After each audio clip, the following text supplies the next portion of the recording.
What's going on, everybody? Welcome back to the PFF NFL show. Trevor, Sikkema, Dalton, Wasserman here with you guys to recap everything that we saw in Week 12. So far, we still got Monday Night Football to go. Got a big game between the Carolina Panthers and the San Francisco 49ers. But we're going to talk about all the games that, of course, we have already seen the results for. We're going to give you the top 5 graded players for every single team as we talk about stats that told the story, most disappointing, most impressive, all that good stuff, how the results got to where they were. Dalton, how you doing, my friend? Pretty good, pretty good. We're getting a little more clarity on this playoff picture, aren't we? It's just we had a lot of big games yesterday, a lot of big comebacks yesterday, a lot of results that in the first half of games you might not have thought had gone down, but that's the NFL. Know. You got to play all 60 minutes and some. So it was a really fun day yesterday, and we got another fun one coming tonight, too. There were a lot of full 60-minute type of games, right? I mean, the Colts and the Chiefs, obviously, with that game going to overtime. We'll talk about sort of what the second half and the fourth quarter specifically was with Indianapolis and how the Chiefs were able to get that major win for them. The Giants with Jameis Winston coming out hot, and then the Lions obviously storming back. Of course, the Cowboys versus the Eagles. We're going to talk about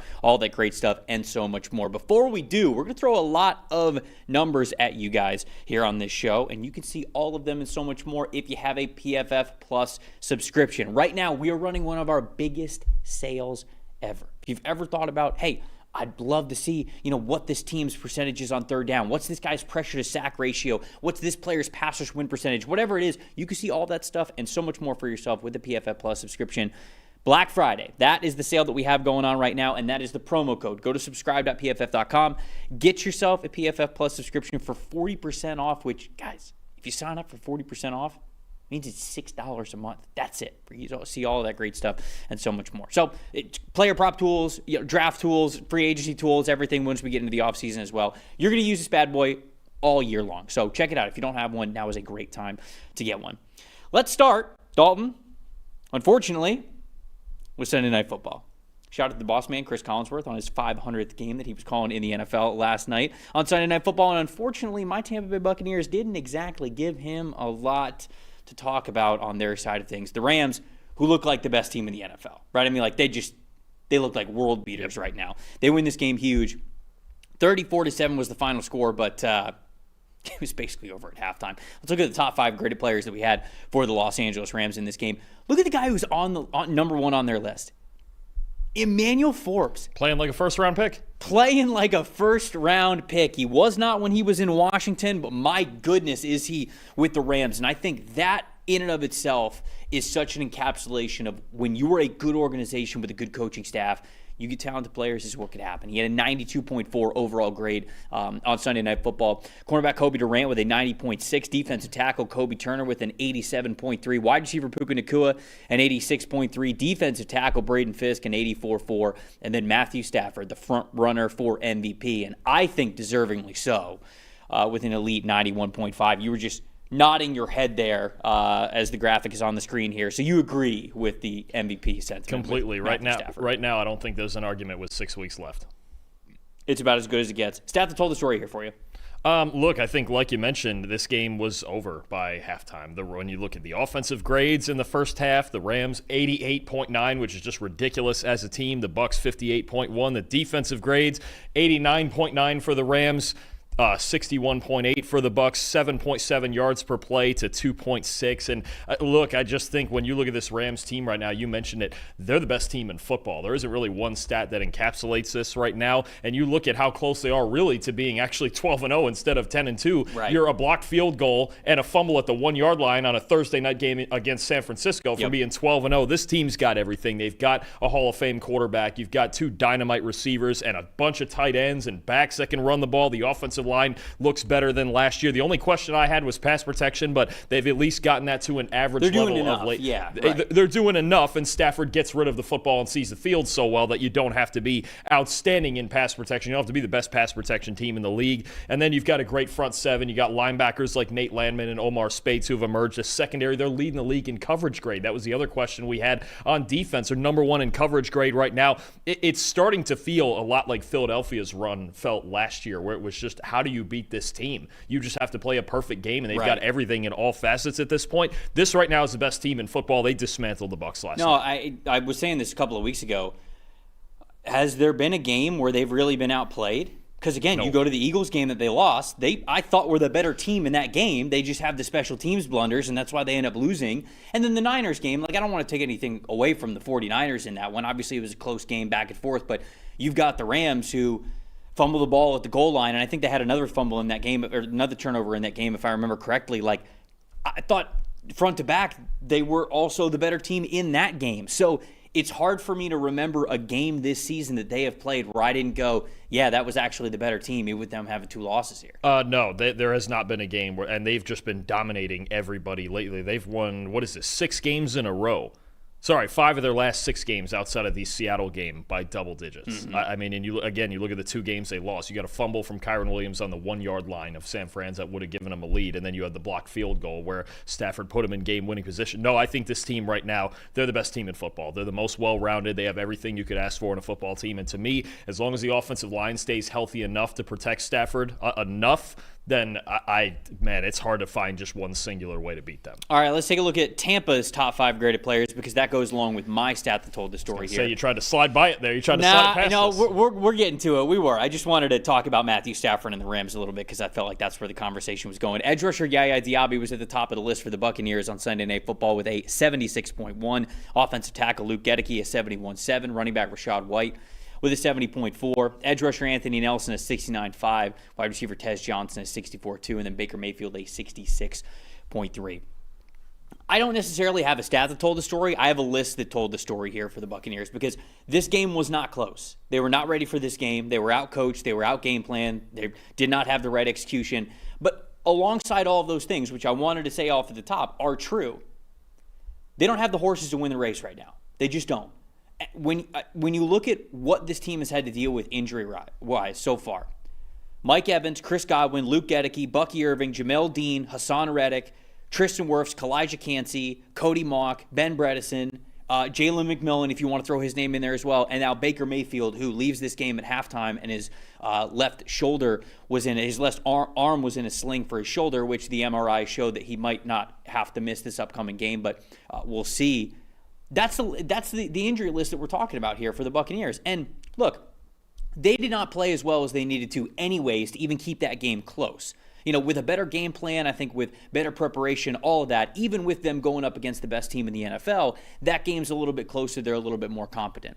But I think that this team knows that they're hurt, that they don't have a lot of their stars out there. And even Baker Mayfield before the game, I mean, you're kind of like watching him, the pregame interview, you know, him standing on the sideline. He looked kind of wide-eyed. Like he didn't look like that Baker Mayfield that was, you know, pissed off and ready and motivating his teammate. Like he just didn't have that look to him. I don't know if it's because, you know, there's a little bit of a soft spot in his heart for playing out in LA, that stadium, that team, because they even said in the broadcast that team and that time of his career helped him fall back in love with football after he was, you know, everything that happened in Cleveland and then Carolina, and then he gets picked up off waivers for the Rams. So before he had signed with Tampa, that was the spot where he says, I was able to fall in love with football again. So I don't know if it was just that he doesn't have that hate for the Rams. It was very different, but the next man up mentality, right? I think fans, coaches love to say that because when you're in the moment, especially if you're coaches and players, you have to. You're still going to play the game even after star players get hurt. And when you're fans, you know, you don't want to give up on a season. You love that next man up type of a mentality. But the fact of the matter is, Tampa's down 2 of their starting offensive linemen, even with Gedeke and Tristan Wirfs back. They're down 2 of their starting offensive linemen. They're down their playmaking running back. They're down their best pass catching weapon in Mike Evans, and Chris Godwin is barely coming back. They don't have Jalen McMillan to give them that depth at the wide receiver spot.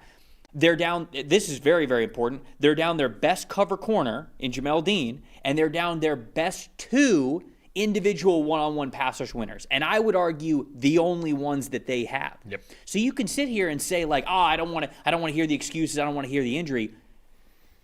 Tampa's roster can't compete with the Rams. Now, could they have made it closer than what it was last night? Yes. They were still out-coached. They still didn't have the right execution.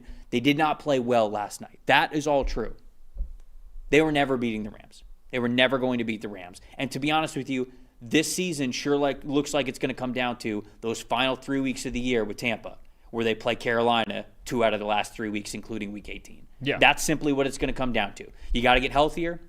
You got to hope that you're slingshotting your chance of getting into the playoffs, winning those 2 games, winning the division, being a lot healthier at that point, and then maybe you could compete. But right now, they just don't have the guys out there to compete with a team like LA. They also have a much easier schedule moving forward than Carolina. At least the Bucs get to go back home and play 3 straight home games against the Cardinals, Saints, and Falcons before you finish your season with the Panthers twice and the Miami Dolphins. So the Bucs have winnable games that are only winnable if you win them. But you look at these last 6 and you still think to yourself, okay, if they can at least get – can they win 4 of these last 6, even with a lot of their injuries? Absolutely. I think they can. You're talking about a rough stretch in the schedule where, look, you played Seattle, you played San Fran, Detroit, New England, Buffalo, the Rams. These are some of the best teams in football. Right now it drops off a little bit for them, and they get to go home and just figure out any way to get healthy. It would help if Baker Mayfield was healthy starting this week. Maybe there's still a chance that he plays this week against Arizona, or they're going to have to rely on Teddy Bridgewater. But right now, it feels like this entire season has been about just finding a way to wins against the best teams in football, like you just mentioned, teams like New England and the Rams and Buffalo.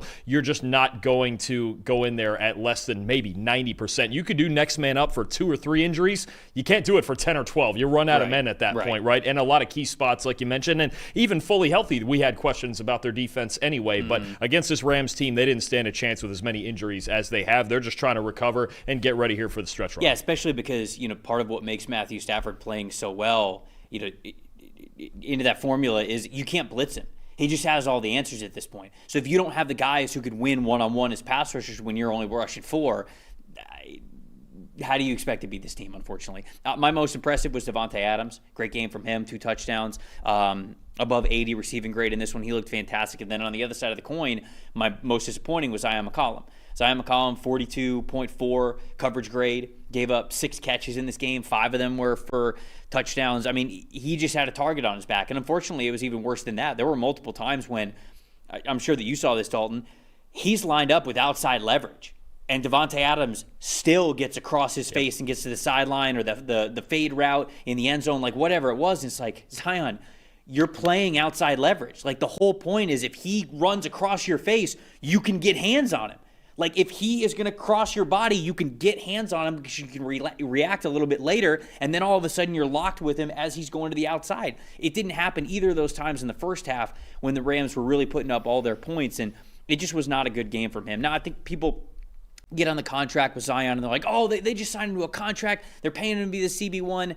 Not really. I mean, his contract is outside of the top 20 in average salary per year and total guarantees for a cornerback. So it's not like they paid him like a top 10 corner, but you need him to play better than this. Jamel Dean's not in this game. You got to step up a little bit better than that. So again, was Zion McCollum going to cover Puka Nacua and Davante Adams for the full game? No, probably not. But did it need to look better than it was last night? Yes, I think both of those things are true. Yeah, no, absolutely. I think it's going to take a special level of defense right now to slow down that Rams offense the way that Stafford's throwing the ball. Like you mentioned, the MVP front runner, Adams, has been great, especially in the red zone and in one-on-one situations. They find a million ways to use Puka Nacua, all the tight ends. I mean, they've just got every weapon at their disposal. So, again, this would be a tough team to play if they were 100% healthy. And being that you don't have the weapons or the horses on defense that you have right now, that's just not going to happen against the Rams. And, boy, the Rams have plenty of horses on defense themselves. And I look at my most impressive guy. It's got to be Emmanuel Forbes, right? Yeah, the very comeback fair. Trail here that you've seen with the Rams and how much this has now exploded. And look, the Rams, again, coverage was one of the things that we questioned for them coming into the season. They have the best coverage grade in the NFL. It really is reminiscent of what the Eagles did last year when the year before they were 28th, and they finished last year first also. Forbes, targeted 8 times in this game, did not allow a catch, and had 4 forced incompletions and the interception on the Hail Mary right before halftime. I mean, this sort of turnaround, along with, Kobe Durant making the great play on the pick six that he did, Cam Kinchins and Cam Curl playing great on the back end, the linebackers. I mean, this is a real threat, a 3-level threat, I should say, for the Rams on defense. We came into the year going, okay, defensive line's elite, the back 7, let's see where it goes. Where it has gone now is between young players stepping up, veterans stepping up, reclamation projects like Forbes. Everybody is stepping up. This Rams team, maybe they don't have the household names that everybody knows, but this Rams secondary is outstanding, and it keeps getting better every single week. Mahal in the chat saying, Trevor now knows how Dalton feels as a Jets fan. Take it easy. Yeah, easy. We struggle like this when we're healthy. Don't worry. We'll talk about the Jets, of course. We got a $2 super chat in here from Johnny Rockets saying, hey, can you explain the grade on Caleb Williams at 47? It felt like a 65 type of a game. We will be explaining that grade when we get to the Chicago Bears, so don't worry. We will get that, and we will dive into that plenty because we saw that ourselves, and we figured that would need a good explanation, and we definitely have one for that. The next game that we're talking about, though, Indianapolis Colts and the Kansas City Chiefs. Must win for Kansas City, right? 5-5, you're already most likely kissing the division title goodbye with how well the Broncos are playing and just the lead that they have now on the Kansas City Chiefs. But you go 5-6, now all of a sudden you're talking about, not the division. Are we even making the playoffs at this point? So they needed this one, but they get it in overtime. 23-20. Top 5 graded players that we had for the Kansas City Chiefs. Wide receiver Rashee Rice with an 87.9 at the top of their list. Center Creed Humphrey with an 85.5. Defensive tackle Chris Jones an 82.2. Boy, was he good in this game. Leo Chanel an 81.5. Cornerback Jalen Watson then with a 77.9 to round it out at number 5. Patrick Mahomes an 82.6. They really needed him, and he stepped up in a big way. On Indianapolis' side of things, linebacker Jermaine Pratt was at the top of their list with an 82.5. Tight end Mo Alley Cox with a 74.1. Edge rusher Samson Ebukam with a 73.2. Tight end Tyler Warren a 71.2. And then cornerback Sauce Gardner rounds it out at number 5 with a 70.4. Daniel Jones in this game a 56.6. Stat that told the story here, Dalton. What do we got? So, Trev, behind the scenes for probably 2 or 3 weeks now, I've told you that I don't think the Colts could go into Arrowhead and win this game. And you were like, well, the Chiefs are struggling and the Colts on offense. And I said, I don't think Daniel Jones can go into this stadium. Yeah, and I picked the Chiefs as my survivor pool team.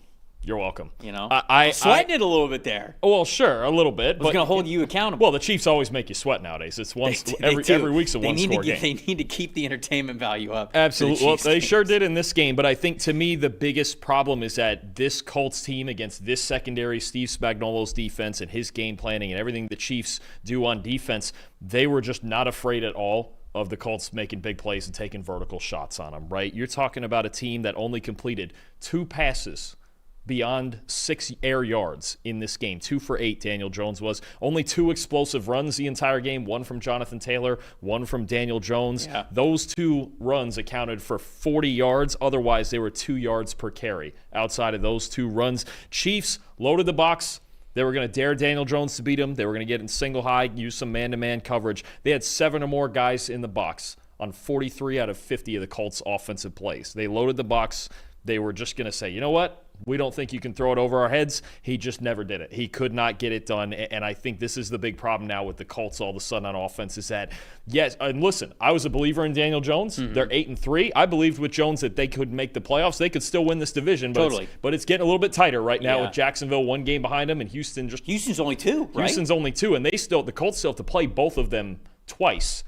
Plus. Oh, wow. This is going to get real interesting. Oh, the AFC South's about to get wild. Plus, they have to play. So they have those 4 games, 2 Jacksonville and 2 Houston, and Seattle, San Francisco. The road. Oh, my Lord. The road does not get any easier for the Colts here. And so you're saying that my Houston Texans division title prediction is still alive? Oh, sure. I was on that, too. Yeah. Mm-hmm. Oh, yeah. Number 1 defense in the NFL, by the way. Right. And the problem is if the Colts are now going to have issues, and don't forget, Jones has 10 turnover-worthy plays in his last 3 games. Yeah. They need to find some way to create big plays because as great as Jonathan Taylor is and as great as the offensive line has been, there's some darn good run defenses in there too. And if the secondary doesn't respect you at all over the top, then you're going to have a problem with these stacked boxes again. I think the Chiefs gave you a little bit of a blueprint here. The Steelers, they got after it and forced a lot of turnovers. Obviously, the D-line is really good. But I think this is going to be the problem with the Colts is that when they play teams that prevent these explosive plays and are going to dare Daniel Jones to throw it over their heads, this is where we get the flaws of Daniel Jones. And again, I was as big a Daniel Jones optimist as anybody because he could do the fundamental things underneath that Anthony Richardson couldn't. Right. But you run into this problem where teams, the really good defenses, Kansas City, Houston, Seattle, they're not going to respect him over the top. He's going to have to take a shot or 2 early in some of these games just to make them respect him. Yeah, I mean, my stat that told the story is you get to the 4th quarter in overtime, 3 and out, 3 and out, 3 and out, 3 and out. It's not always on one guy, and I'm not necessarily trying to be overly harsh on Daniel Jones, But at some point, your quarterback that can be a playoff quarterback for you has to be able to make that something more than 3 and out, 3 and out, 3 and out. And if you give the Chiefs, it's got to be more than that. And if it's been known for years, if you leave the Chiefs any sort of pulse, especially on that field, this game was 20-9, right? But it was just continually 3 and out. Okay, we're just going to try to run the clock out. You're not going to be able to just run the clock out on the Chiefs. Yeah, you have to kill them. We've known this for years. And the results following 3 and out, 3 and out, 3 and out, 3 and out were touchdown, punt, field goal, game over. It was a classic Chiefs. That's how it happens. Classic Chiefs game is what it was. This is a little bit off the cuff here, but I think it's worth having somewhat of a Daniel Jones conversation because you are still correct in what you talked about at the beginning of the season, where, hey, I like this fit of Daniel Jones with his team. The difference is you're almost viewing him on a different plane because of how well they started, right? How unbelievable their offense was. And now that they aren't quite that right now, you go, oh, see, like they're just bad. And bad's not the right word. I think they are regressing probably towards what they were always going to be from a most likely outcome. And I think that people see that as a negative. But we obviously these next, 6 weeks for them? Yeah. 6 weeks for them are going to be huge for a lot of reasons. Division seeding, where you are in the playoffs at all whatsoever. But I also think for a Daniel Jones contract in the future, right? Because he is on a one-year deal. He's a free agent this upcoming offseason. I think that if you would have asked this question 3 weeks ago, it's, oh my goodness, he's getting the beyond Baker Mayfield deal. You know, like he's getting like a Sam Darnold type of a deal, but maybe even more. Look how he is playing. We talked about him in the MVP conversation. Now I think it's fair, and I don't think there's a right answer here at this point, but all of a sudden that contract situation for Daniel Jones gets a lot more tricky because depending on how they play in these last 6 weeks, you're almost in the same situation the Giants were in 2022, where he plays really well for you, but you look at a total body of work for him in his career, and it doesn't exactly line up with a player that you would want to give a lot of future money to. Now, if you sign him to a 3-year deal, most of it's in the first year, second year you could get out of it. Okay, I think that could potentially be the case.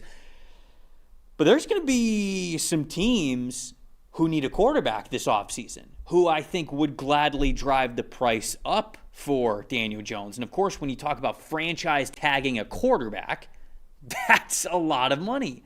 So all of a sudden, this quarterback conversation and contract situation with the Colts and with Daniel Jones has gotten a lot more interesting given how he's played over the last couple of weeks. No, absolutely. I think it just comes with the idea. Look, he's played very well considering the environment he's been given, right? And he's been able to lean on Jonathan Taylor in the run game. But we knew this about Daniel Jones going in because he was the polar opposite of Anthony Richardson. There are limitations, right? It's basically once you get outside that 15-yard box of throwing the ball, there isn't a whole lot there. He's 26 in the league in deep passing grade. He's just not going to make a ton of vertical throws. He doesn't have an arm that just doesn't sound like a quarterback that I'm giving a lot of money to outside of 1 year. This is the problem. Right. And that's a quarterback. And yes, look, is it hard to find quarterbacks who are even capable of winning a Super Bowl? Yeah. But it feels like that's a quarterback who, yes, like he did with the Giants and like he still very well could do this year and should do at 8-3, right?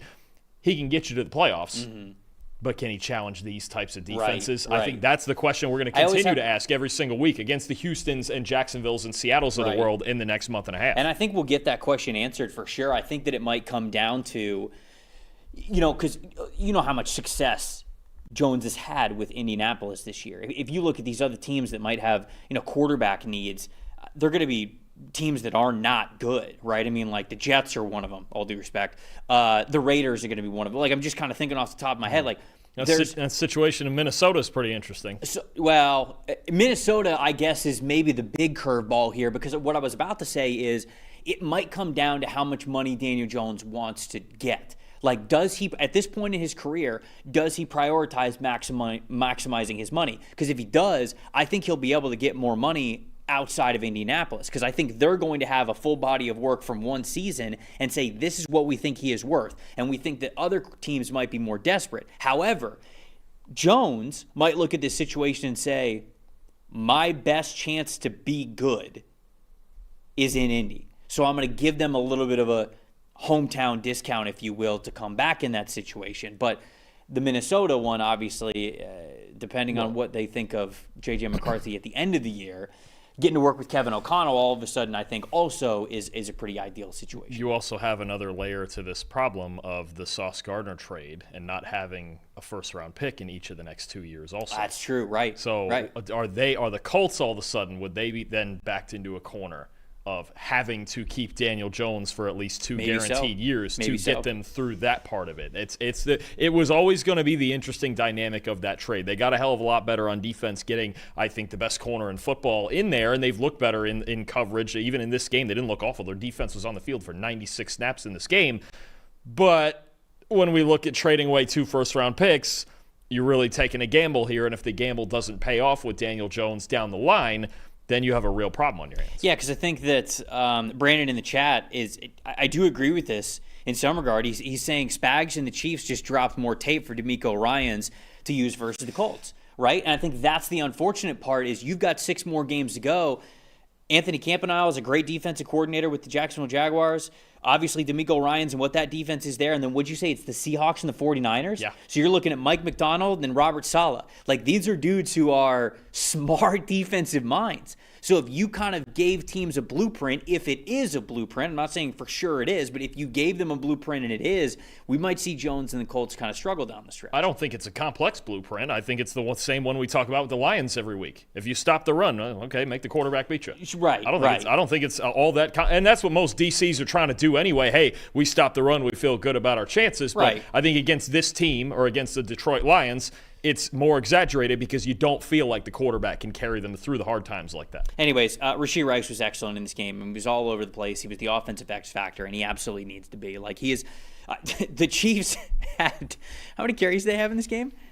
Kareem Hunt alone had 30. Yeah. Patrick Mahomes had 4. Clyde Edwards-Helaire had 5. Brashard Smith had 1. Travis Kelce had 1. Like, they were all they had more than 40 rush attempts in this game. I don't know how many were exactly designed because Patrick Mahomes probably had a couple of those that were scrambles in there. But around 40 carries, I never would have expected that to be the case with the Chiefs, especially in this must-win game. I did not think they were going to lean on the run game as much as they did in this one. But obviously, it turned out to be something that they felt pretty good about. Kareem Hunt, 3.5 yards per carry average. He had a couple of decent runs in this game that you felt good about, but Rashee Rice, to me, was the big X factor in what he was able to do in the passing game. Got 12 targets, 8 receptions, 141 yards, ton of yards after the catch, just because he's a fantastic athlete. He, to me, holds the key to their offense. He really does. I think Kelce, we know what he is at this point, and that's still a reliable piece in this offense, but the run game's not going to be super dynamic. Xavier Worthy feels like sort of like him and Tyquan Thornton feel like kind of like coin flip players. Like, hey, are you getting an explosive or you're not? Rashee Rice, I think this offense goes as Rashee Rice goes. No, I agree. And it was important for them to get the run game going, even just to control possession and get enough, especially against another ball control team in the Colts. So credit to them for running the football well, and credit to this offensive line, Creed Humphrey especially, man. When you have the best center in football, you hope he plays every week like the best center in football, and that's what he did this game. 77.9 pass blocking grade, only 1 pressure allowed. How about 10 positively graded run blocks for the center for the Kansas City Chiefs? 86.1 run blocking grade. So just outstanding. You talk about running between the tackles, and I think on the other end of it, the Colts, they're missing DeForest Buckner in a game like this. They really needed him. Creed Humphrey was controlling the inside enough for the Chiefs to be somewhat productive on the ground. That made a big difference for them. Yeah. This was such a fun game. It was fun to see. It's been fun to see the Chiefs in these one-score type of games and have to do things that, I don't know, like obviously last year they pulled a ton out on their way to the playoffs, but this year with them struggling in some of the one-score games, and it's just fun watching the best in the world have their backs against the wall, and we get to see them come out on top in ways like this. So this is a very fun matchup. I cannot wait to see how Indianapolis continues to play down the stretch, because this is going to tell us a lot about what this offseason is like for them and a team that was very aggressive when it came to the trade deadline. All right, we mentioned this a little bit at the top of the show, the Black Friday sale. I'm going to tell you guys a little bit more about it right now. Black Friday is the promo code for you guys to use to get 40% off a PFF Plus subscription. And right now I'm going to emphasize something that you get with that PFF Plus subscription, and that's the player prop tool. Anybody out there who's into betting, stop betting with your gut, start betting with the data that is already beating the books. Same data that NFL teams use, to game plan every single week now helps bettors cash more slips. The all-new PFF player prop tool, which you guys can see right there in front of you over on PFF.com, it finds the edges that the books miss. It's built for bettors who want that real advantage there. Ton of filters to it, faster performance, clean new design that you guys, again, can see over at PFF.com. Never been easier to find the data that actually wins the bets here. Whether it's rushing yards, receptions, hidden edges on certain skill players, this tool delivers all of the clarity, confidence, and cashable value every single week. Right now, it is part of that Black Friday sale. You get 40% off of PFF Plus subscription. That is full access to the player prop tool, premium stats, fantasy tools, the draft tools, all that great stuff for just $5.99 a month if you get that 40% off. So go to subscribe.pff.com, use that promo code Black Friday, start winning with PFF today. Let's get to that Steelers-Bears game. We had a super chat earlier talking about explaining the grade with Caleb Williams, which we will get to in a second. But Chicago, they did win, 31-28. Let's take a look at the top 5 graded players that we have for the Chicago Bears. Nashawn Wright's had a great last couple of weeks here. 82.7 overall grade. Offensive tackle Jonah Jackson right behind him with a 76.5. Offensive tackle Ozzie Trapillo with a 75.0. Offensive guard Joe Thuney with a 73.7. Running back Kyle Monangai a 72.4. And then Caleb Williams in this game, an overall grade of a 44.4. I think his pass grade was 47 or something around a 47. But overall grade of a 44.4. We'll dig into that more in a second here. On Pittsburgh side of things, offensive guard Mason McCormick with an 89.9. Offensive guard Isaac Suomelo with an 88.8. Tight end Darnell Washington, an 81.3. Wide receiver Ben Skowronek with an 80.0. And then cornerback Brandon Nichols with a 73.1. Mason Rudolph in this game, a 57.3. But Chicago, big winners in this one, continuing their win streak, now at the top, have been top of the NFC North, and they are still there. What was your stat that told the story, Dalton? So for me, first of all, let's get into the schematics of it and what went right for the Bears. If you are going to play defense against Ben Johnson, you better be able to cover the middle of the field. If you can't do that, the Bears are going to carve you up the same way the Lions did for multiple years under Johnson as their offensive coordinator. Caleb Williams throwing between the numbers in this game. We'll get to the good here first with Caleb. 15 of 22, 210 yards, all 3 of his touchdowns. The Steelers, when you look at their linebacker level, especially struggling, and just the way that they play zone defense, there's just not a whole lot of matching and not a whole lot of carrying routes and really plastering to receivers that goes on. They had a 29.5 coverage grade on passes between the numbers in this game. For the season, a 33.9. They're the 5th worst team in the NFL defending between the numbers, down there with some of the worst defenses in football. When we talk about the Raiders and the Bengals and teams like that, this has been a problem for them all year, right? The cornerback position obviously got better with Jalen Ramsey, with Darius Slay coming in, but the middle of the field is a major problem for them. Yeah. And it ended up being a really bad schematic matchup for them against Ben Johnson and Caleb Williams. When the throws that he did make, because there was several throws that he did make in this game that made a big difference, they were basically all over the middle of the field, right? And that's what Ben Johnson wants. He wants to attack you with the run game and then get into play action. And there was some of the same concepts that were working repeatedly throughout the game, and Ben Johnson could just keep hitting the same buttons, and they were continuing to work. This is a real problem. If you can throw the ball well over the middle of the field, the Steelers are going to have issues on defense, and that was their biggest problem in this game to me. Yeah, Steelers coverage overall was my most disappointing. 43.1 overall coverage grade. It was not just the linebackers. It was the safeties who struggled. It was the outside guys who struggled. It was just a bad day at the office for Pittsburgh and what was going on there. I mean, the one touchdown that Caleb Williams had, and we'll dig into that a little bit more in a second, it was that touchdown to DJ Moore. The distance on it could maybe think like, okay, that should be a big-time throw, but I don't think we categorize it as a big-time throw because DJ Moore is so wide open. Because you're basically just doing spot drop cover 3 to the trip side of the field. Like you're just that's a recipe to lose that rep, and they lost it in a big way with a wide open touchdown. The first thing, I was taught this one time by a DB's coach. The first thing you ask yourself in any coverage is, how do we defend 4 verts? And the Steelers, and that's all that was, just 4 verts out of trips, and the number 3 just crosses the safety's face, the free safety's face, because that's how it works against 3. And honestly, he probably could have thrown it to either guy, and it wouldn't have mattered. Honestly, all he's got to do is freeze the safety and rip it back to DJ Moore. I mean, it's plays like that. You're right. That one play, that encapsulates basically every Steelers problem with defending the middle of the field. There is just no answer to it. You're right. They're just spot dropping and staring at the quarterback, and that doesn't work. So my stat that told the story was the Steelers in the different halves. First half grade on offense, 77.8 overall grade, scored 21 points. Second half offense, 67.0, only scored 7 points. But specifically, you look at the scripted drives here for this team. Right out of the gate to start the second half, they go 6 plays, 11 total yards, and a punt. Not ideal. And then they have another punt after that and then 3 and out, and then they had a fumble after 3 plays after that. They scored a touchdown. But then they get into the 4-minute drill where there's 4:30 left in the game, punt after 6 plays, and then after 7 plays, turnover on downs. That's how the game ends. So they started off hot, and the offense was humming. Like you said, they were getting the running backs involved. It looked like things were going really, really well. And then the second half, I just think that whether it was the Bears making some sort of adjustment or just the fact that Mason Rudolph and the offense overall was not able to handle things the way that they needed to, it was those scripted and I think rehearsed moments of what you're doing right out of the first half. So that first drive out of the first half, and then that 4-minute/2-minute blended drill that they had at the end of the game, both of those, they fell flat. So to me, that was the big difference in the game when, of course, it was just a 3-point game when it was all said and done. Yeah, no, absolutely. I mean, this Steelers team, even with Aaron Rodgers on the field, has not really played 60 minutes of consistent football very often this year, offensively at least. I think you saw that again in this game. They went into halftime and they felt pretty good about it, but I think you just have a scenario here where the Steelers, this is why they're not great on offense. They're not consistent. They're not consistent on the offensive line. I thought the Bears' pass rush got better as the game went on, and then you just look at this team and you go, you had the Kenneth Gainwell touchdown that was the fake tush push with the kind of the end around there, but which is great. That's fantastic. But I think when you look again, it's kind of the same Steelers problem whether it's Aaron Rodgers or it's Mason Rudolph. They don't really play 60 minutes of great offensive football, especially if you don't turn the football over. Yeah, so let's talk about Caleb Williams now.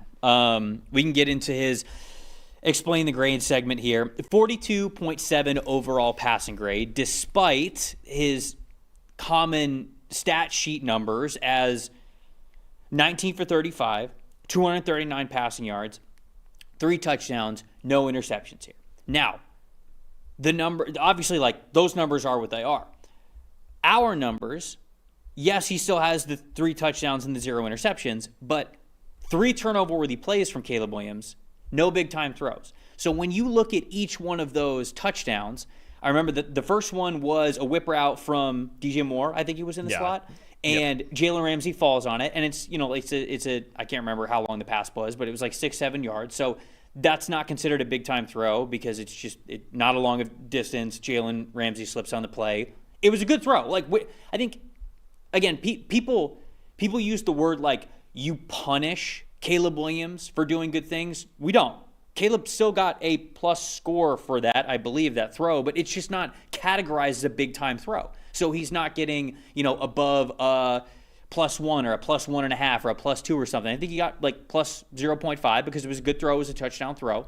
But he's not getting a big-time throw just because it wasn't really a difficult throw for him because of the distance and obviously Jalen Ramsey falling on the play. There was another one that was, it was more of an out and in, sort of like a post route where it was, again, a good throw that he got credit for in a good way. It just wasn't categorized as a big-time throw because there wasn't a tight window involved. It wasn't tight coverage from him. It wasn't super far away. So we give him a positive grade for it, but it wasn't a big-time throw. And then what was the other one? What was the other touchdown? The other touchdown was the wide open DJ Moore. The vertical, the wide open DJ Moore one, where that touchdown throw is so much more about the Steelers busting that coverage than it is Caleb making a difficult throw because DJ Moore's wide open. And again, we don't punish Caleb Williams for that. We're not giving him a negative grade for that. We're just recognizing the throw for what it is, a throw that every NFL starting quarterback should be able to make. So you give him a positive grade for it, but it's not anything that's out of this world. Now, when you contrast that, that's how the 3 touchdowns came about. When you put that up against the 3 turnover-worthy plays, the first one, he doesn't see Kyle Duggar, and Kyle Duggar almost intercepts his football. It gets bounced up in the air, and the only reason why it wasn't picked off is just because it happened to be in between a couple of defenders and nobody was there. But that is absolutely a turnover-worthy play that could have been an easy interception for him. The other one was the pretty inexcusable fumble in the end zone, strip sack fumble by TJ Watt in the end zone, where he held onto that ball for 3.5, 4 seconds. I can't even remember what it was, but there were a couple of check down defenders that he could have potentially gotten to. But even if you want to say it would have been unrealistic for him to get there, for that play to have that result with as much time as he had in the pocket, that is absolutely on Caleb Williams, and that's a turnover-worthy play type of a play because obviously it was a turnover. And basically because that play especially is something that really breaks things here because, okay, so he's got a 42.7 passing grade right now. That play, because he was standing at about the 2 or 3 yard line, right? Yep. Deep into the play, like you mentioned, TJ Watt's coming. The first error, there's actually 2 separate errors here. First is that he backs his way into the end zone, kind of unaware of where he's at on the field. The ball's at the 10, and after his shotgun step drop, he gets to the 2 yard line when he's sort of scanning the field. Yes. So, I mean, we'll probably if he would just lay down there at the 2, right, or step up in the pocket, we might charge him with the sack, but not nearly as bad. Backing into your own end zone is a cardinal sin first and foremost. And then to still try to do something with it and fumble, and it directly results in a Steelers touchdown. That's basically as low a play, a grade, I should say, that I've seen on a play all season, if not since I've been here. You just cannot back into your own end zone, plus throw the fumble in there. If I take out just that one play, the passing grade goes from 42.7 to about a 55. Okay. And there were still other misses in this game. Don't get me wrong. There were other good plays, too. There was 11 plays where he got a positive grade, but they were all 0.5s. There just wasn't any big-time throws. Once you get above that, it's a big-time throw. So it's really just those 3 turnover-worthy plays were so heavy. 2 of them he got away with, like you mentioned, but the one that he didn't, that's about as egregious a play as we've seen all year. He's not, and again, it's not just that, he was in the end zone, he took a sack for a safety. Right. He was out of the end zone. He made it worse. Tried to back his way, because Caleb, he's an athlete, and it's what he does. It's what Caleb Williams does, is back out of the pocket and make crazy plays. But this is the one time you cannot have that. You've got to either sit tight, take the sack, or step up and find something vertically in the pocket. This is the one moment in your own end zone where you can't, and then the fumble just adds on to it. So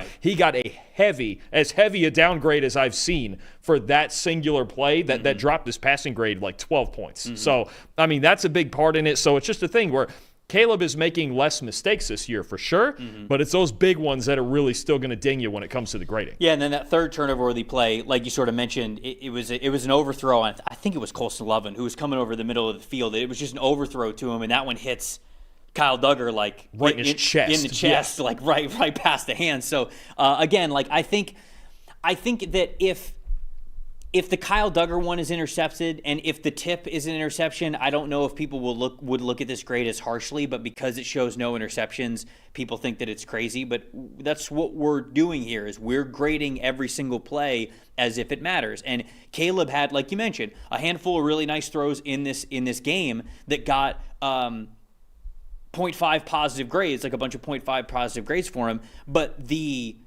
turnover-worthy plays, one of them was like a backbreaker, like you just can't be doing that, and then the other ones, like you said, like could have changed the game if they end up getting caught. So it was just it was a game from Caleb where there was good, there was bad, but what could have been the bad of how these plays were executed by him, they outweighed what he did outside, like individually outside. Oh, sure. So if those 2 potential interceptions are caught, they probably lose this game.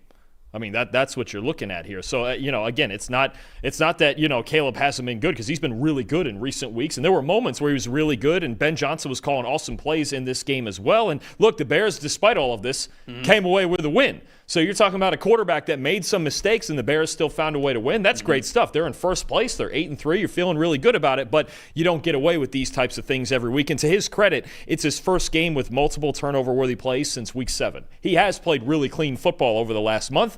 This game, there was just a couple of mistakes here that, one, he did not get away with for sure, and the other 2 that he did. Move forward, learn from it, play better next week. Yeah. Josh is in the chat saying, as a frequent NFLSC listener, I expected better, Trevor. Look, I knew that Bears fans weren't going to be happy about this. Your team got the win, so be happy about the win. It is what it is. We explained our process here. That's how we came about the numbers. And going back to another comment that Josh had, he said, imagine punishing him for 3 touchdown passes because you'd think they were too easy. Again, if you have the mindset to use the word punish, you're not. I don't think you're actually listening to what we're saying. I just think that you're trying to be mad about it, because we're not punishing Caleb Williams for having good plays. We're punishing him for the bad ones. We're punishing him for the bad ones, but it's those good plays. Like, we're giving him credit for those good plays. We're just trying to show what was your individual percentage of that good play. And it just happened to be that a couple of those touchdowns that he threw were worthy of positive plays, which we gave him. But the turnover-worthy plays, the bad plays, had heavier weight because of his responsibility in what those plays could have been to be back-breaking plays, which ends this game. He throws maybe one of those turnovers. That could be something that could be a backbreaker in this game. And just because Kyle Duggar did not catch the football doesn't mean that Caleb Williams' part of that changes. So we'll always try to explain the gray here. We've said all the time, we don't think the process is perfect, but I love the mindset that we have here when we get to talk about things from an individual perspective, because that's what we're trying to do here. Grade the execution on what a player is asked to do on a single play. So I knew Bears fans wouldn't be happy about it, but hey, Bears fans, you got the win. Your team's playing very, very well, and you should be very happy about that. Even when your players sometimes don't play their best, you're getting the win. I think that's fantastic. That's a sign of a really good team, to be honest. Absolutely. I'll tell you who they are happy about. How about Nashawn Wright with an 88 coverage grade? He's been great. How about his 4th interception in the last 6 games?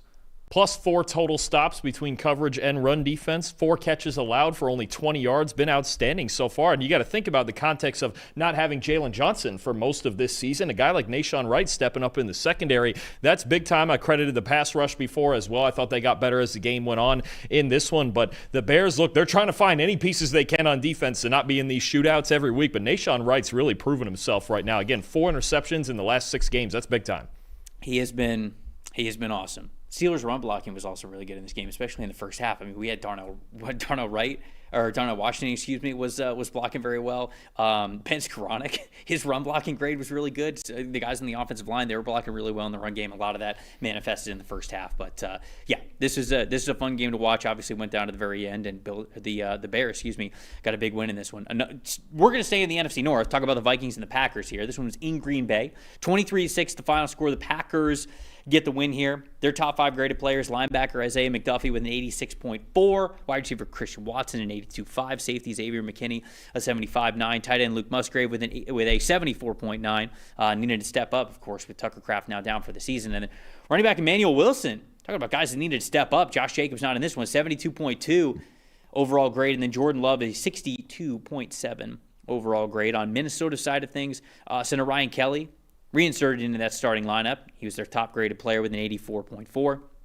Defensive tackle Javon Hargrave with a 79.6. Offensive tackle Brian O'Neill with a 77.1. Linebacker Blake Cashman a 72.8. Wide receiver Justin Jefferson a 71.8. And then J.J. McCarthy just a 47.3 overall grade. Stat that told the story, Dalton. Well, this Trev, at this point in the year and what we've seen the last couple weeks from this Minnesota offense, it may, at least for the rest of the season, just be broken. They had 4 net yards in the second half of this game. Not good. Not great. Not good. Not great. 3 turnovers, 2 on offense, the 2 J.J. McCarthy interceptions, and then the muff punt, that weird play with Miles Price on the punt that bounced off of him, and then that ended up in the Packers' hands as well. This is just an offense now that, because the quarterback is struggling, you don't get quite as much out of the run game as you want to. Now, they were decent in flashes in this game, especially early on, but you're talking about an offense that just does not have a whole lot of answers right now. And probably for the first time since Kevin O'Connell's been the Vikings head coach, that he just doesn't have the answers for this offense. I think that is centered around the quarterback. It was another tough day for McCarthy. And you know, the offensive line, it wasn't great. The left side of their offensive line, both of those guys, Darisaw and Donovan Jackson, both got hurt in this game. It just feels like it's coming apart at the seams right now. And look, the Vikings defense, they put in a ton of effort in this game. I'm not going to lie to you. They tried to keep him in it, but they were out there on the field for 37 minutes. I right now, the way this is operating right now, I really don't know what the fix is. They're 4-7. The offseason. It's going to be the offseason. Between McCarthy's fundamentals and the injuries they've had on the offensive line this year, they've never really had their starting 5 out there very often. They need some more juice at running back. I like the way that Aaron Jones and Jordan Mason can run in spurts, but it feels like they might be a team that's looking for more dynamic ability out of the backfield. And at the end of the day, the quarterback situation needs to get better, whether that's McCarthy significantly improving or it is somebody else coming in to compete. I don't know. I don't know what the long term is going to look like there, but this Minnesota offense right now, at least you saw in the second half of this game, and really for a lot of last week too, it's broken. It is broken, and I don't know where Kevin O'Connell is going to turn to at this point to find points. Yeah, McCarthy's brutal right now. There's no other way to say it. 49.9 overall passing grade. Another game where he has a pressure to sack ratio over 40%, 41.7% pressure to sack ratio. And I think the time of possession obviously goes into this as well. Minnesota only had the ball for 22 minutes, I believe. 22 minutes and 45 seconds. And 45 seconds Yep. was their total time of possession here. And I just think that when you look at that being the case, and you were, let me make sure I get this right here, you were down on the scoreboard from the first quarter on, and you still were only able to hold on to the ball for 22 minutes in this game. Your quarterback goes 12 for 19 for 87 yards. And Matt LaFleur, you could feel the almost disrespect for the Vikings offense with the Packers offensive play calling in the second half, because they were just, they basically just straight up let off the gas. They're like, you know what? If we run it 4 yards at a time, we keep getting first downs, cool. If we got to punt it away, cool. We are not afraid. You could see the level. There's been some who have gotten on the Packers for being a bit conservative offensively. This is a spot where it was well warranted in the second half of this game, because he basically had just, with his play calling, said, yeah, you guys can't score on us. Yeah. We're just going to milk this clock It's true. out. No, it's very true. Jordan Love in this game, I noted this one. This was my most impressive with him. 76.8 passing grade with 5 or 6 rushers. So we know that the Vikings love to bring pressure. And so having an extra player or two coming at him in the pocket, he was able to navigate that pretty well. So a 76.8 overall passing grade when he was dealing with pressure. You highlighted this last Wednesday that he's been one of the better quarterbacks in the NFL this year against the blitz. That proved to be true in this game. He was able to stay cool, calm, and collected. And I think that was a big reason why Green Bay ended up getting the win. Most disappointing for me, kind of a wasted good Vikings rushing day, right? Jordan Mason, 8 carries, 42 yards, 5.3 yards per carry average. Aaron Jones, 9 carries, 41 yards, 4.6 yards per carry average. I mean, like, that's pretty good. That's pretty efficient on the ground. And you would think to yourself, oh, okay, well, you know, the best friend of a young quarterback is the run game. Well, he had the run game. Oh, well, the best friend of a young quarterback is a good tight end. He has one. Oh, well, the best friend of a young quarterback is a star wide receiver that he could go to. He has one. Got a pretty good defense, too. Got a pretty good defense, too. Was the offensive line perfect? No. McCarthy, it's been a major struggle. It's been McCarthy. I'm not saying that it's totally over for him, because there's context to, I think, how he's playing. You missed all the rookie year with injury. You didn't really get that time, which is really important. He wasn't leaned on a ton when he was at Michigan when they were having a ton of success. So now he's in the NFL. He's watching NFL speed for the first time really in his life. And he's already somebody who, in order to maximize sort of his arm talent and his throwing potential, like, he kind of has to put his body a little bit into all of these strokes. He's not the biggest guy in the world. I think he's got good enough arm talent to start in this league, but it's not like top tier arm talent. So when he sees things late, he has to put even more of his body into it, because he's got to ramp up the revolutions per second on the ball, because he's got to get the pace a little bit faster, because he saw it a little bit late. That's when you see the lack of accuracy. That's when you see the fundamentals come apart. And so right now, unfortunately, the way that McCarthy is seeing the field, especially deep down the field, I mean, his turnover-worthy play this week was it's terrible, and it happens every week. And it happens when you put multiple players in deep coverage shells, and you just go, he'll throw it to us, and he does every week. So you have a terrible pressure to sack ratio, you have a terrible deep passing grade, or at least a lot of turnover-worthy plays. I don't know what it is off the top of my head with his overall passing grade, but the fact of the matter is, McCarthy is playing so poor that if this obviously continues, you have to think about bringing in some legit competition. Not some soft competition. You have to bring in legit competition, because if he continues to play this way in the beginning of next year, you cannot ride with him for another full season. It's just going to be a waste. Yeah. He's got to get better. He has to get better. It is sinking the whole offense right now. It is. And you mentioned it, 11 big-time throws, but 12 turnover-worthy plays in just 6 games. And the accuracy has been bottom of the barrel. So they've got to figure it out. And like you mentioned, I don't think this is a problem that's going to get figured out until the offseason. Somebody said McCarthy is hurt. Is McCarthy hurt? Did he get hurt late in this game? I don't think he came out at all. Concussion symptoms. Concussion symptoms. So now we might, if that's the case. Max Brosmer? Max Brosmer, I guess, from Minnesota to Minnesota. Wow. Right down the street. Wow. Low moving costs. Low moving costs, indeed. We could see that. We'll see. Either way, it's a long-term question that's going to have to be asked. Giants and the Lions. That's the next game that we're getting to here. Detroit wins this one 34-27. An absolute thriller up in Detroit.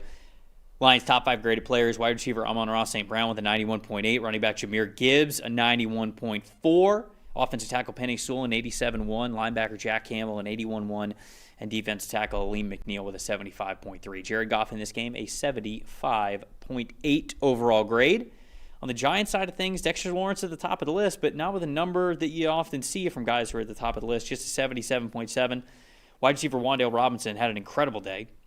75.7 overall grade there for him. Tight end Theo Johnson a 75.3. Quarterback Andrew Phillips with a 73.9. Running back Devin Singletary a 72.9. And then quarterback Jameis Winston with an 86.3. I'll start there because I think that's my most impressive. So I just want to start with Jameis here.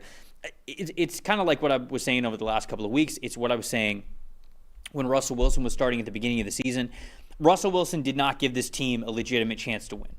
He did not want to attempt the throws that you need to attempt to win in the NFL. He did when he was in Seattle. Like prime Russell Wilson days, he was much more willing to throw the deep ball, hold on to it a little bit longer. He at this point in time, from what we've seen from him, he's not willing to do that. He is so focused on not putting the ball in harm's way that he is instead not allowing himself to attempt the throws that you have to not only attempt but hit in this league to win. Jameis doesn't care. Jameis, at this point in his career, he goes out there and he is playing with house money every single time that he is a starter. Because he goes, it's just almost if he's saying, I've already had my NFL career. It doesn't matter.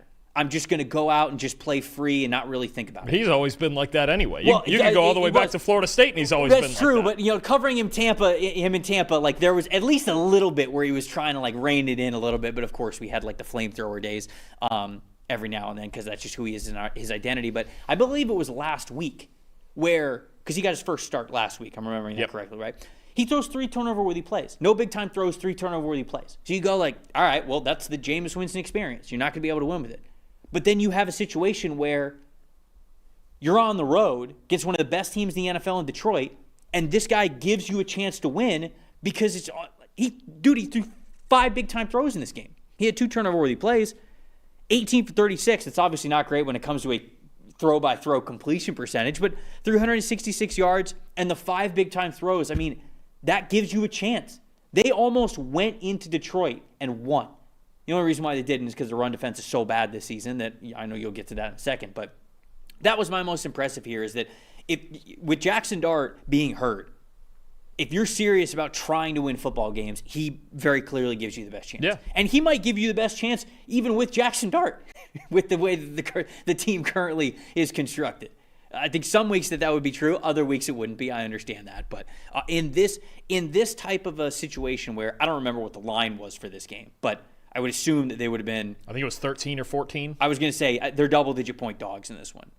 You throw Jameis out there, Jameis is probably the best double-digit dog quarterback that exists in this league. He's probably also the best backup quarterback in the league. Well, when you want to win by a pretty games good margin. Yeah. like this, yeah, where you are a heavy underdog and you need somebody to just let it fly. So he was my most impressive in this game. No, I get it. Absolutely. He certainly played well, and it's just, like you mentioned, the Giants' defense. How about this? Giving up 5.8 yards before contact per carry in this game. Before contact, Trevor, not total. That is easily the most of any team in any game this season that the Lions got in this one. No other game that a team has had at least 5 yards before contact per carry, and only 2 others where they had at least 4.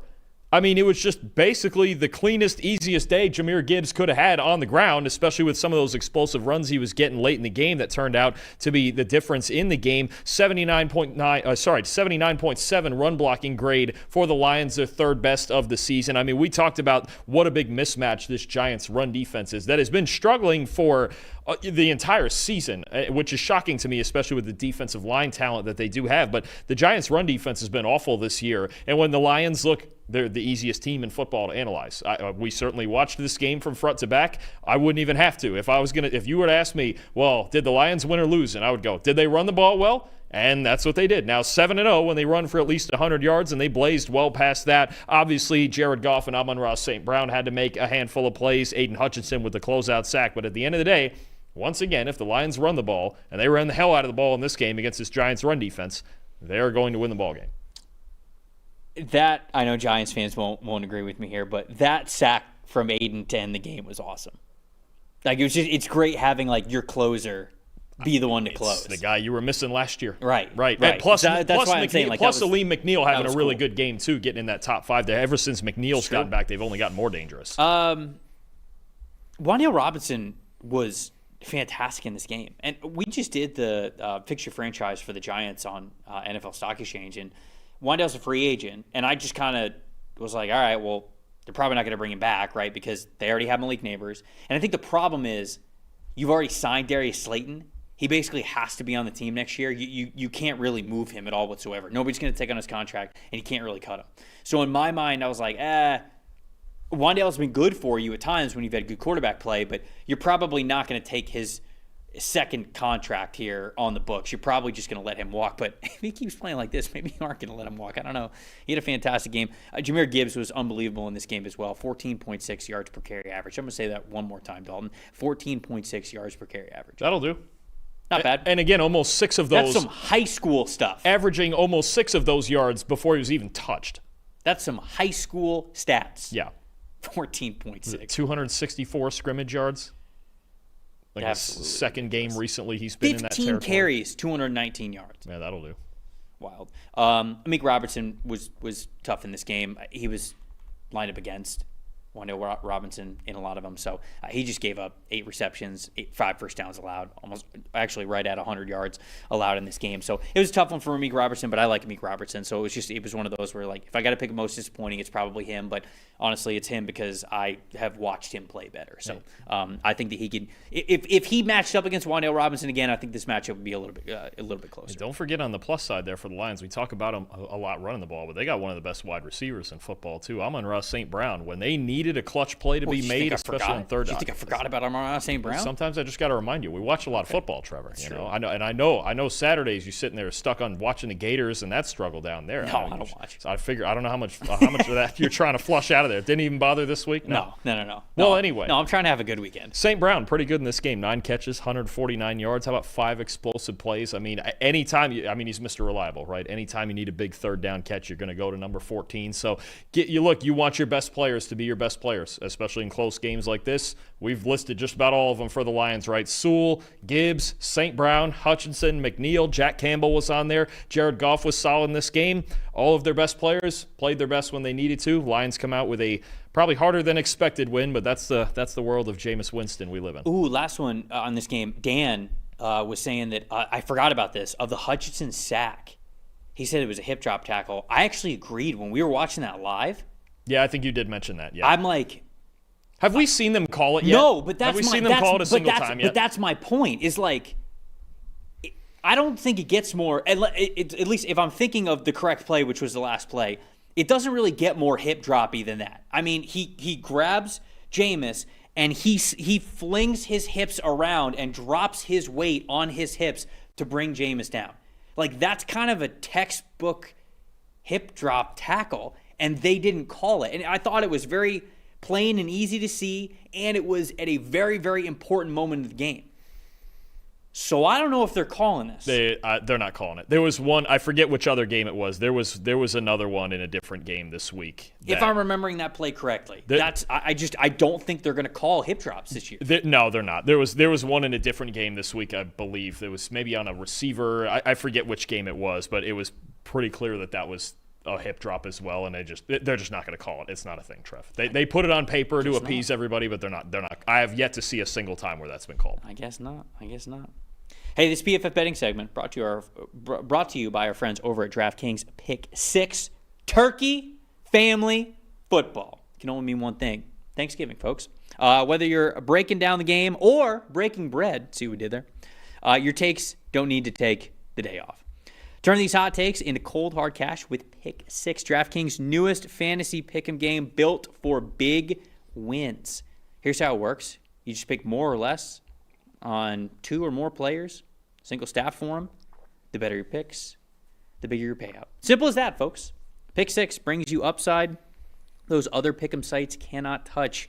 The better you perform, the bigger your payout. And it's available in most states, including Texas, California, Georgia, and more. So while the turkey is in the oven, lock in your picks and cook up some payouts of your own. If you're new to DraftKings, we got you covered. You play just $5 and you get $50 in Pick Six credits. Trust your read and make it pay. Download the DraftKings Pick Six app now and use the promo code PFF. That's promo code PFF. Play just $5 and get $50 in Pick Six credits. Make the call, ride the upside in partnership with DraftKings Pick Six. The crown is yours. If you got a gambling problem, call 1-800-GAMBLER. Help is available for problems with gambling. Call 888-789-7777 or visit ccpg.org in Connecticut. Please, must be 18 plus. Age and eligibility restrictions do vary by jurisdiction. Pick Six is not available everywhere, including New York and Ontario. Void where prohibited. One per new customer. Bonus awarded as non-withdrawable Pick Six credits that expire in 14 days. Ends December 2nd at 11:59 p.m. Eastern Time. Terms at picksix.draftkings.com/promos. What's the line for some of those Thanksgiving Day games? Oh, we got to find. Oh, we got to. Man, this might be as good a Thanksgiving slate as we have. Dude, I know. We got what? Lions, Packers. How big is that Cowboys Chiefs game now? Huge. I mean, considering the wins that those two teams got this week and where they're at in the race, so the loser of that game is loser walks. Yeah, I don't know. Could be, honestly. I don't think we have the. Do we have the Lions? Oh, we got the. Yeah. Okay, we have Packers Lions. Lions at home. What do you think the line is? Take a guess. They probably did Lions -3 just to give them the home field. -2.5. Yeah. Yep. All right, close on that one. Cowboys hosting Chiefs. What's the line? Chiefs -3. Chiefs -5.5. 5.5. Yeah. Wow. They don't trust Dak. They don't. They don't trust They don't trust Quinnen in the approval. They're not believers. Wow. They're not believers. Sad. Hate to see that. And I'm sure the Ravens. It's probably more. I don't see the line for that one. Okay, yet. that's not up. I don't think we have. Nope. Just kidding. Internet didn't load. All right. Ravens at home against the Bengals. What do you think it is? With Burrow likely coming back, I'm going to say Ravens 7. Ravens are favored by 7. See that? By the way, you did nail it. I was looking at the wrong column. The Chiefs opened as a 5.5-point favorite. Down to 3. Now it's at 3. Look at you. See He's that? sharp. He's sharp. He's sharp, folks. Now it's a matter of which side. Don't doubt the kid. All right, what game are we doing next? Well, let's do the Ravens game next. Jets Ravens. Ravens win this game 23-10. Top 5 graded players that we have for the Baltimore Ravens here. Now tied atop the AFC North. Tied and holding the tiebreaker. They're in first place. Incredible.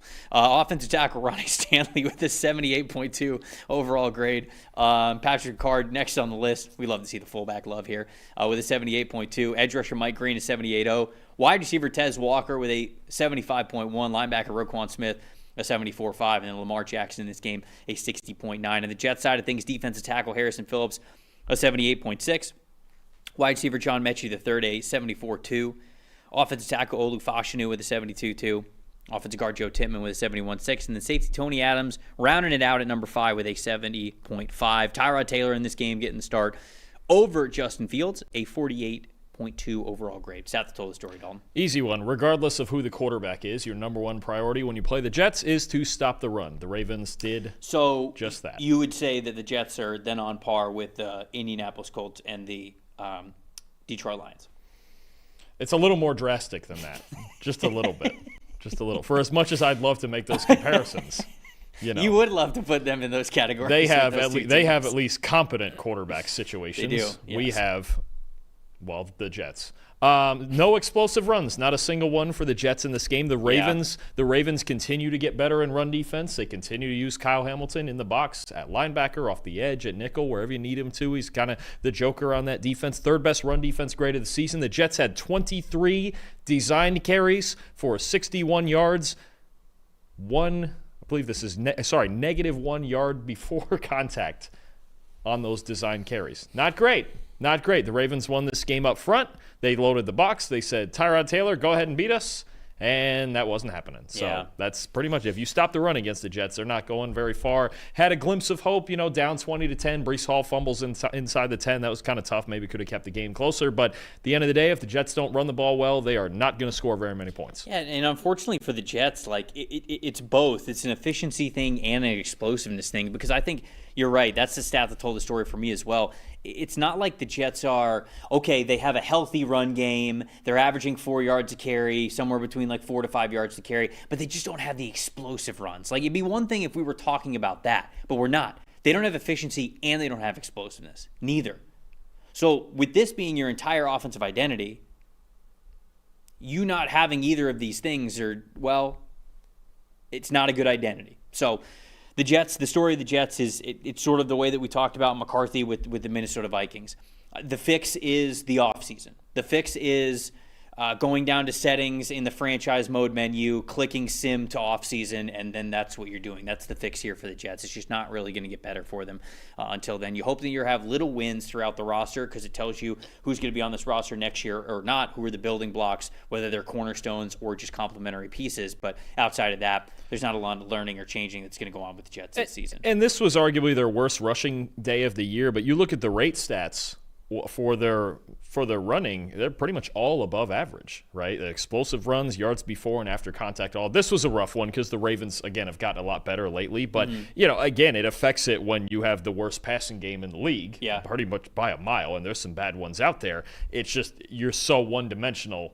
It's just going to be weeks where you don't score. And we knew that they were going to be leaning heavily into the run game this year, sure. But you hope you have to have something else. We're learning of just how much you can lean into the run game versus not with the Jets this season. My most impressive was Roquan Smith. I thought he was an animal in this game. You talk about the Ravens being better up front and better defending the run.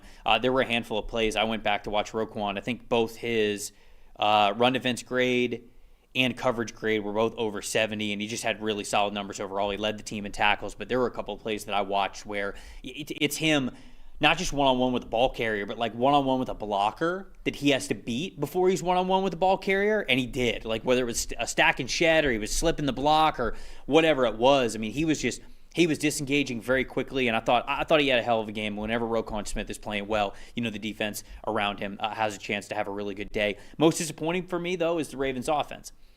That first week that Lamar came back, they played the Miami Dolphins, and the offense was just on fire that game. But outside of that, so the last 3 weeks for them, they are 16th in EPA per play, and they are 21st in overall offensive grade. When it comes to an adjusted completion percentage, Lamar is just below 67%, which adjusted completion percentage, you want to be above 70%. You want it somewhere between 70-75 is kind of an ideal world that you want to live in. When you look at just raw completion percentage, he's below 60%. So I wanted to make sure that I threw both of those out at you. And then when it comes to big-time throws and turnover-worthy plays, 3 weeks, 0 big-time throws, 1 turnover-worthy play. So it's not like he's giving the ball away, but as the defense is getting better, this offense has got to start to get hot as well. And I think that they're still lacking what they want their true identity to be right now. Well, their next 3 games being Bengals, Steelers, Bengals could help that a little bit. And to me, I don't know, maybe I'm wrong on this, but to me, I've watched Lamar Jackson the last couple weeks and said, does he not look 100%? I know he was even missing practice this week. Yeah. He doesn't look 100%. The offensive line isn't quite what it was the last couple years. Derrick Henry not as efficient. The drop back game, I think the play action game looks good for him, but the drop back game hasn't been great. You'll want to see them better if they struggle for any reason the next two of the next 3 weeks against Cincinnati especially, then we start to call out some problems here. I'm going to wait for that. The Jets' defense has been better lately than it's been given credit for. The Browns obviously are great, especially in Cleveland a couple weeks ago. You escaped with that win. But, no, you do want to see them as they move towards the postseason if they're going to win this division, especially with 2 games against the Steelers coming. You want to see the offense look a little more consistent. It just looks a little bit clunky right now. It's not awful. They've scored 23 points at least in 5 straight games, but it just looks at times inconsistent. I think that's the one thing that concerns you. But go on the defensive side real quick. My most impressive guy, Mike Green, the rookie edge rusher, not bad. They've needed him to step up. 5 pressures, a sack, 77.9 run defense grade, adding to that help as well, getting a little bit better off the edge. I thought he could make an impact and obviously fell in the draft for off-the-field reasons, but been a really good fit here lately for this defense, and he's helping out as well. The Patriots and the Bengals, the next game that we're hitting here. Patriots hold on to win this one 26-20. against the Bengals here in Cincinnati. Top 5 graded players that we had for the Patriots. Tight end Hunter Henry, big day for him, 92.0, an elite overall grade there for Hunter Henry at the top. Cornerback Carlton Davis also had a very good day, an 88.7 overall grade. Cornerback Marcus Jones with a pick 6 in this one, 88.1. Offensive guard Mike Nwenu with a 78.0. Offensive tackle Morgan Moses, 72.5. Drake May, 64.6. On Cincinnati side of things, safety Geno Stone with an 86.9. Offensive guard Dalton Reisner, an 85.7. Offensive tackle Orlando Brown Jr., a 75.9. Cornerback DJ Turner with a 74.7. And then edge rusher Joseph Osai, 74.3. Joe Flacco in this game, a 50.5. Stat that told the story, Dalton. We're going to give out some fantasy advice here, Trevor. Maybe the sharp fantasy players already know this, but if you're looking for a tight end to play any given week, just find whoever is playing the Cincinnati Bengals.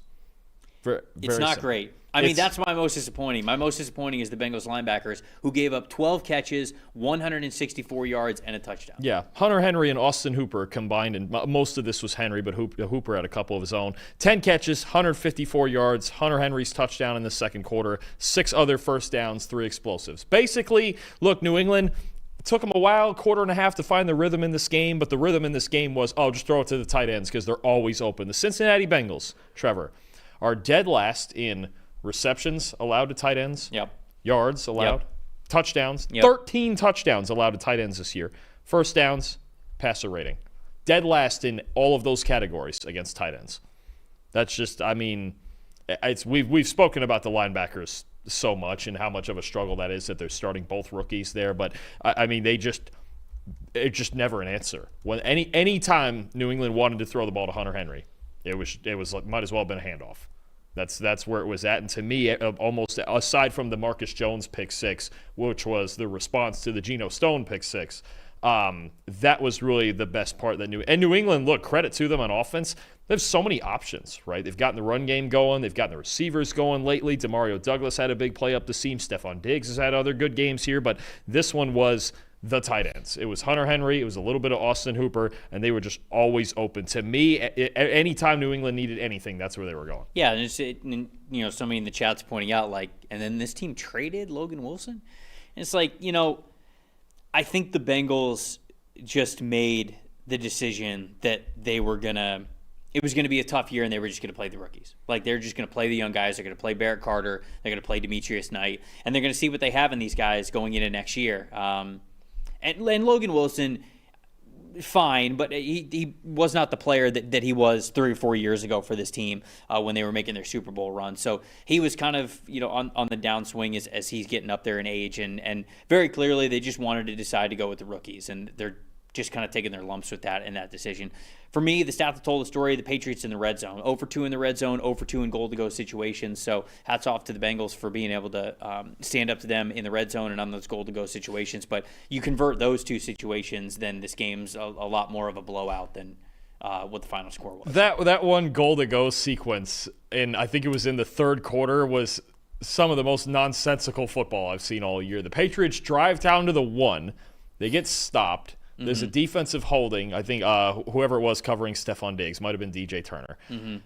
Then New England, I think, gets a penalty of their own, backs up to the 11 on 1st and goal. Right. Then they get a Hunter Henry shovel pass that gets them back down to the 1, and then they get stuffed, I believe, twice on the goal line. One of the weirdest sequences I've seen all year, where just that entire goal to go. And like you mentioned, kudos to the Bengals front 7 especially. They stopped the run reasonably well, better than they usually do in this game. But yeah, no, I think New England, that's kind of the lesson here, was not their cleanest game. Another one where the underdog covered a big spread here, even on the road, or I should say New England being on the road here. But look, a win is a win, and the Colts losing. Denver was off this week. New England 10-2, alone with the 1 seed in the AFC. How about it? It's like the old days. It is like the old days. There's no doubt about it. Most impressive for me, Geno Stone, interception. 4 solo stops in the run game. I think a lot of people will just look at the interception and be like, oh, okay, yeah, that's why he had a good day. 4 solo stops, solo tackles in the run game. I think it was an overall a really good day for Geno Stone. But you had somebody who was most impressive, who I thought about, and then I saw in the sheet you already had this guy in here, so he deserves a shout out as well. You could go with either of the 2 corners that had big-time games for New England, including Marcus Jones with the pick 6 that really turned this game back in New England's favor early. But Carlton Davis was just outstanding, man. 87.9 coverage grade, 7 targets, only 2 catches, and 12 yards allowed. How about 5 forced incompletions? Trev, 4 of those 5 were in the last 5 minutes of this game, which was still obviously a 1-score game all the way to the end. Carlton Davis, man-to-man, whether it was on T. Higgins or Andre Yoshivas or whoever else he was on throughout the day, he was lights out in this one, man. And you could feel the absence of Jamar Chase, obviously, with the suspension here, and he was just locked. Davis on the outside was locked down all day. And on a day where Tampa sure could have used a CB1 type of player, Carlton Davis Financial decisions. did it for another team. Nah, I'm not saying that was the wrong decision. It's just always tough when you let good players go to other teams. Oh, you're really steaming on this one. Look, I had to watch my team on primetime lay an absolute egg, get demolished in a quarter, have their quarterback get hurt, and now what was a good start to the season basically doesn't matter for the Tampa Buccaneers. Yeah, it's tough. It basically doesn't matter. You're still tied for first place. Yeah, but we had that lead.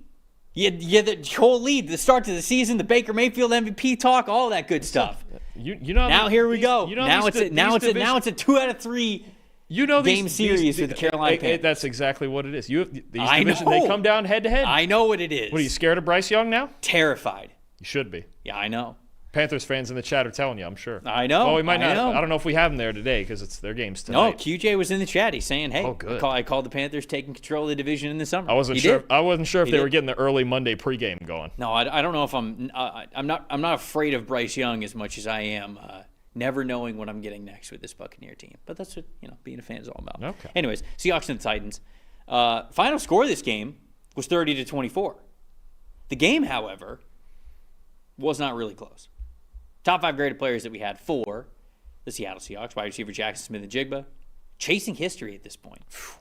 Over 1,300 receiving yards. He's got 6 games left to play. We got 6. He has the Seahawks. He has the Seahawks single season receiving record. Hey, with 6 games to go. Just silly. I'm gonna get to more on that in a second. And some of us drafted a defensive end over him. Who's some of us? The Jets. Who'd they take? Will McDonald. Did they need a wide receiver? We always need a wide receiver. Right, but did they have Garrett Wilson at the time? I can't remember. Yeah. So you never set with just one. Okay. Anyway, but go on. Hey, Will McDonald's good, man. Edge rusher Derek Hall, the 91.1. Defensive tackle Leonard Williams, an 89.7. Running back Kenneth Walker with an 85.5. And then cornerback Devon Witherspoon with an 83.3. Sam Darnold in this game, a 60.3. On Tennessee's side of things, cornerback Marcus Harris, an 89.0. Edge rusher Arden Key with a 74.6. Defensive tackle T'Vondre Sweat, 68.8. Defensive tackle Jeffrey Simmons, a 68.0. And then running back Tajay Spears with a 66.4. Cam Ward in this game, a 78.7. Dalton, I want to say the stats told the story here, but the reason why I said that this game really wasn't as close as the final score indicated was at different points in this game we had the Seahawks up 10-3, the Seahawks up 13-3, the Seahawks up 16-3, the Seahawks up 23-3, and then eventually it got to a point where they were up 30-10, so you were late into the third quarter. Obviously, the Titans scored 2 touchdowns, and I don't mean to take anything away from them there to bring the score to a closer mark, but to me, this game wasn't very close. What was your stat that told the story for him? No, I mean, it's the first 3 quarters, right? Cam Ward made some plays late in the game. Good to see his Miami teammate Xavier Restrepo out there, too, making a couple of catches. But at the end of the day, this Seattle team, especially early in games, they're just a wagon. The first 3 quarters of this game, they had 9.5 yards per play. That's kind of ridiculous when you think about it. 82.2 offensive grade. And look, watching this, it was even moments where, look, Kenneth Walker was getting some solid runs and the Titans were competing. And then it just feels like, and the most impressive, I mean, Jackson Smith-Njigba, just a ridiculous series. He's got a shot at 2,000, Trevor. This is what we're I talking know. about all of a sudden with the pace that he's on and the amount that he carries for this. It feels like Clint Kubiak right now. You know that meme where there's like the button slam, right? And you just like whatever you need to solve your problem. That's just any time in this offense, just Jackson Smith and Jigba. And that's just any way he wants to. And that's what it felt like in this game. 90.9 receiving grade. 8 catches, 167 yards, 2 touchdowns, and it feels casual. I mean, this is just the run that he's on. 12 games in. Sorry, I think 11 games in. He's already got the Seahawks single-season receiving record. That's silly. It is indeed. And you're talking about we're on real. We're going to talk about the other one in a bit here. We're on a real watch for the receiving record going down and the sack record going down in the same year. Yeah, that's nuts. When you look at his usage, my most impressive is Jackson Smith and Jigba, but then also Clint Kubiak, because there were some frustrations last year about just the overall usage with Jackson Smith and Jigba, and it felt like the offense wasn't exactly making the most out of his talents. So he has 25 targets of 20 or more yards this season. He had 22 all of last year, right? So he has 6 games left, and he already has more deep targets of 20 or more yards than he did all of last season. He has 0 games this year with no targets of 20 or more yards. So he has at least 1 in every single game. He had 6 all last year where he didn't have a single target deep. 2 games this year where he has less than 2 deep targets. He had 13 games last year where he had less than 2 deep targets. So the usage is just completely different. I think that they looked at Jackson Smith and Jigba last year and they said, hey, he's not the biggest dude in the world. He's not the fastest vertical threat guy. He's fast, but he's not the fastest vertical stretching guy. We're going to use Jackson Smith and Jigba as this underneath yards after catch type of a wide receiver. And that's what it was last year for the Seattle Seahawks.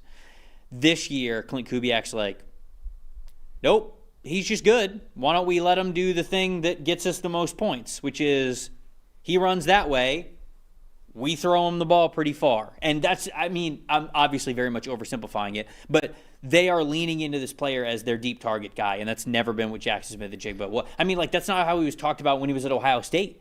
He had some big plays, but again, he was always seen as this underneath type of receiver. And Clint Kubiak got there, and he's like, nope.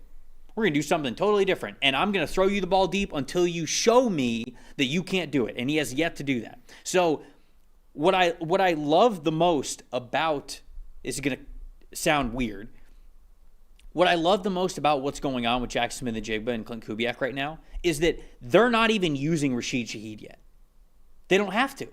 Rashid got 2 targets in this game for 0 catches. Like, they don't need him. Jackson Smith and Jigba is their deep target guy. But what I love about the move to go get Shaheed is that the Seahawks made this move as a sign of they don't know what they don't know yet. And they're trying to be ahead of the curve. They're like, look, nobody's been able to stop JSN yet this season.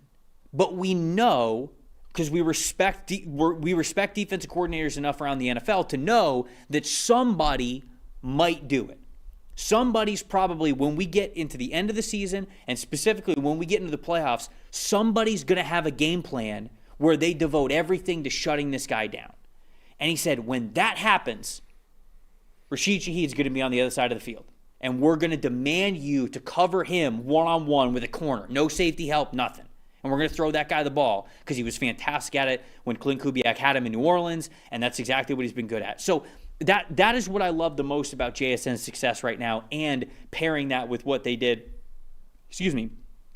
during the trade deadline, is you have a spot where you're almost getting ahead of problems that don't exist yet because you respect the league so much that you know that they're eventually coming. So I love this whole situation that the Seahawks have right now because it's absolutely clicking on all cylinders. but you're not even leaving it to chance. There was 6 weeks left to go and then a run with the playoffs coming up that you won't be ready if somebody figures out a good strategy to contain this guy. And it's hard to defend because they have multiple tight ends on the field so often with Barner and Arroyo, right? They're always in 12 personnel, not always, but they're in 12 personnel a lot more than a lot of other teams, and that makes it hard to match up. How do you match the personnel? Do you match the personnel? How do you go about it? And then, like you mentioned, there's so many guys you have to respect. The 2 running backs, the 2 tight ends, Rashid Shaheed, Torrey Horton, when he's healthy, is a blazer, obviously. Cooper Kupp still can win underneath, so it's a lot of threats. It's not a situation. The difference between him and, say, a Garrett Wilson with the Jets is Garrett Wilson's the only guy that you respect out there right now. With Seattle, there's a lot more guys, big play guys, like you mentioned with Shaheed, and then Torrey Horton when he's healthy, that can beat you downfield. Do you want the most fun Smith-Njigba stat right now? Okay. All right, so Drake London is 3rd in the league with 2.66 yards per route run. All right, really good number, right? Love that. Puka Nacua, the yards per route run king, is 2nd with 3.42, which is unreal. That's a sick number. That's a lot. When you're over 3, and that's significantly over 3, that's ridiculous. Yeah.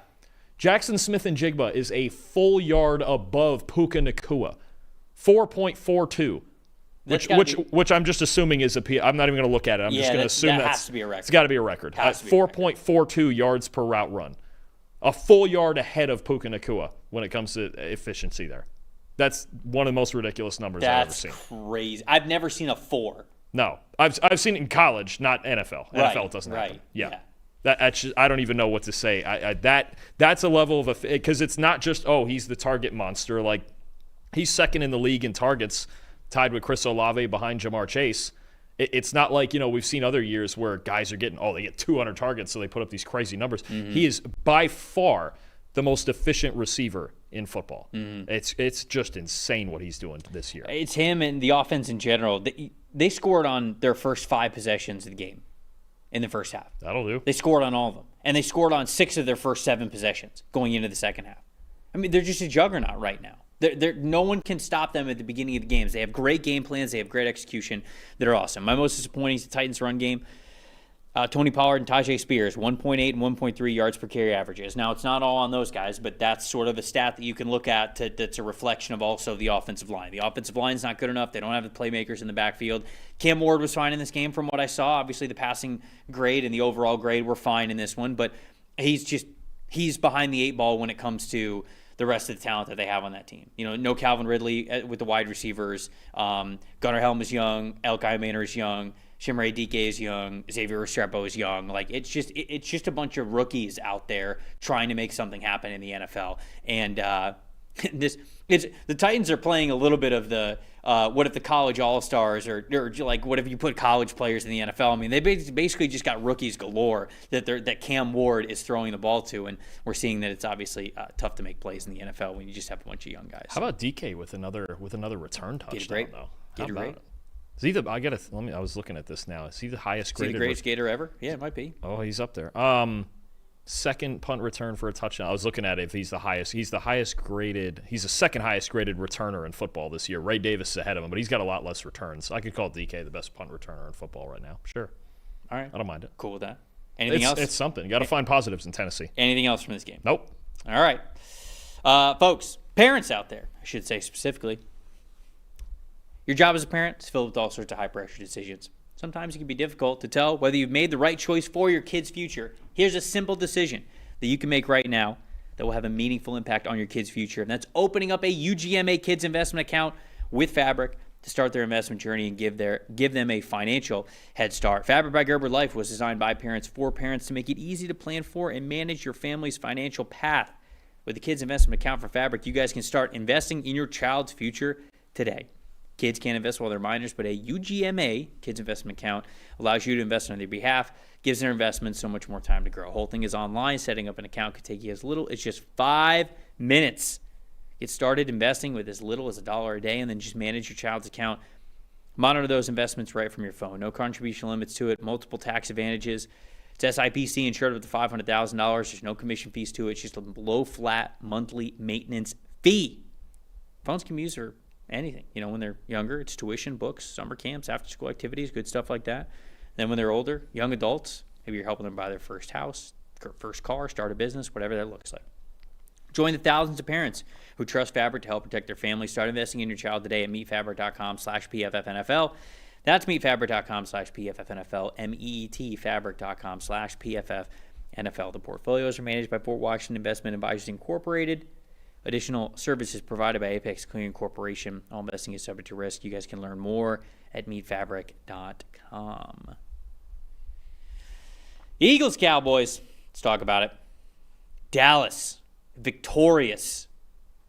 24-21. Thrilling comeback. Spotted them 21 points. Didn't matter. I mean, it did. It was thrilling down to the end. Top 5 graded players that we had for the Dallas Cowboys. Edge rusher Sam Williams, a 94.2. Wide receiver George Pickens, a 90.0. Defensive tackle Quinnen Williams with an 87.0. Offensive guard Tyler Smith with an 81.3. Safety Malik Hooker, a 75.2. Quarterback Dak Prescott, a 74.8. On Philly's side of things, offensive tackle Jordan Mailata with an 82.9. Cornerback Michael Carter II with a 75.5. Linebacker Zach Bond, a 75.3. Wide receiver Devontae Smith, a 74.0. And then wide receiver A.J. Brown, a 71.2. Jalen Hurts in this game, a 72.3. Stat that told the story, Dalton. Trevor, even down 21-0. When you have Dak Prescott and these receivers, you do have a chance. And yes, the advantage of having an awesome veteran quarterback like Dak Prescott, he is going to keep firing, and he's going to keep firing downfield. 10-plus yard throws in this game, 9 for 14, 231 yards, a touchdown, 3 big-time throws, also a throw in the end zone where Devontae Smith drew a flag on Cooper DeJean, set him up for a touchdown later in the drive. I think that's really what you get as the Eagles, and as great as their defense is, and they have the zone coverages, and they have so much talent, the pass rush, the linebackers, everything else that they have. Dak Prescott wasn't afraid to fire in week 1. The Cowboys probably should have won that game, aside from obviously a handful of drops that occurred and took some big plays off the board. This game, George Pickens especially was outstanding. Jake Ferguson made plays. CeeDee Lamb, Kevontae Turpin, everybody making a play at some point in this game, downfield in particular. But Dak Prescott not afraid. And when you're even down 21-0 early in the game, you have that guy and you have this set of weapons, you have a chance to win. Kudos to Dak for leading this thing. Obviously, they got a lot of stops, and you're getting into that side of it. But that's really the advantage of having Dak Prescott as your quarterback right here. Yeah, and unfortunately for me, the stat that told the story is just how hot and cold the Eagles' offense is. When it looks good, man, it looks good. I mean, you've got star power everywhere. Devontae Smith, A.J. Brown, the tight end, Saquon Barkley. Like, it's all there for them. And so when it's clicking, you feel really good about this team. You look at their first 3 drives, 3 touchdowns, right? That's how you spot them, 21 points. First drive, 7 plays, 50 yards, touchdown. Next play, 12 plays, 61 yards, touchdown. 6 plays, 76 yards, touchdown. Like, it's just methodical stuff. It was great from them. But then after that, the rest of their possessions go 3 plays, -2 yards, punt. 1 play, 1 yard, and then it was the end of half. So they didn't try to get into field goal range. They just had the end of half. 3 plays, 3 yards, punt. 6 plays, 18 yards, punt. 3 plays, 7 yards, punt. 7 plays, 30 yards, and then they missed a field goal. 6 plays, 33 yards, fumble. 5 yards, 5 plays, 17 yards, and a punt. Very inconsistent. It's extremely hot and cold. When the Eagles are running, tough to beat. But this offense, I think you get worried about this team doing this 4 games in a row in the playoffs against some of the best. And so their record is what it is because they're still talented enough to win games even where they don't play a full 60 minutes the way that they want to. They are still that good. They're still that talented. I'm not here to say that the Eagles, are dead. They don't have a chance to win the Super Bowl. I don't think any of that's true. But I think it's a lot more wide open than maybe it was last year because they just have games where they just go completely non-existent. They just go completely cold. And I know they beat them head-to-head, which would be a lot more controversial in college for sure. But the Rams are the better team than them right now. The Eagles are not the best team in the NFC. Well, I agree. We went over this when we talked about the Rams. Right. Like, even in that Eagles game, you had to have those 2 special teams plays for the Eagles to even beat the Rams. I thought the Rams were the better team that game. Yeah. There's multiple factors to this. The first one is that they're up. This is a game they were up 21-0, and yet they had 15 design carries.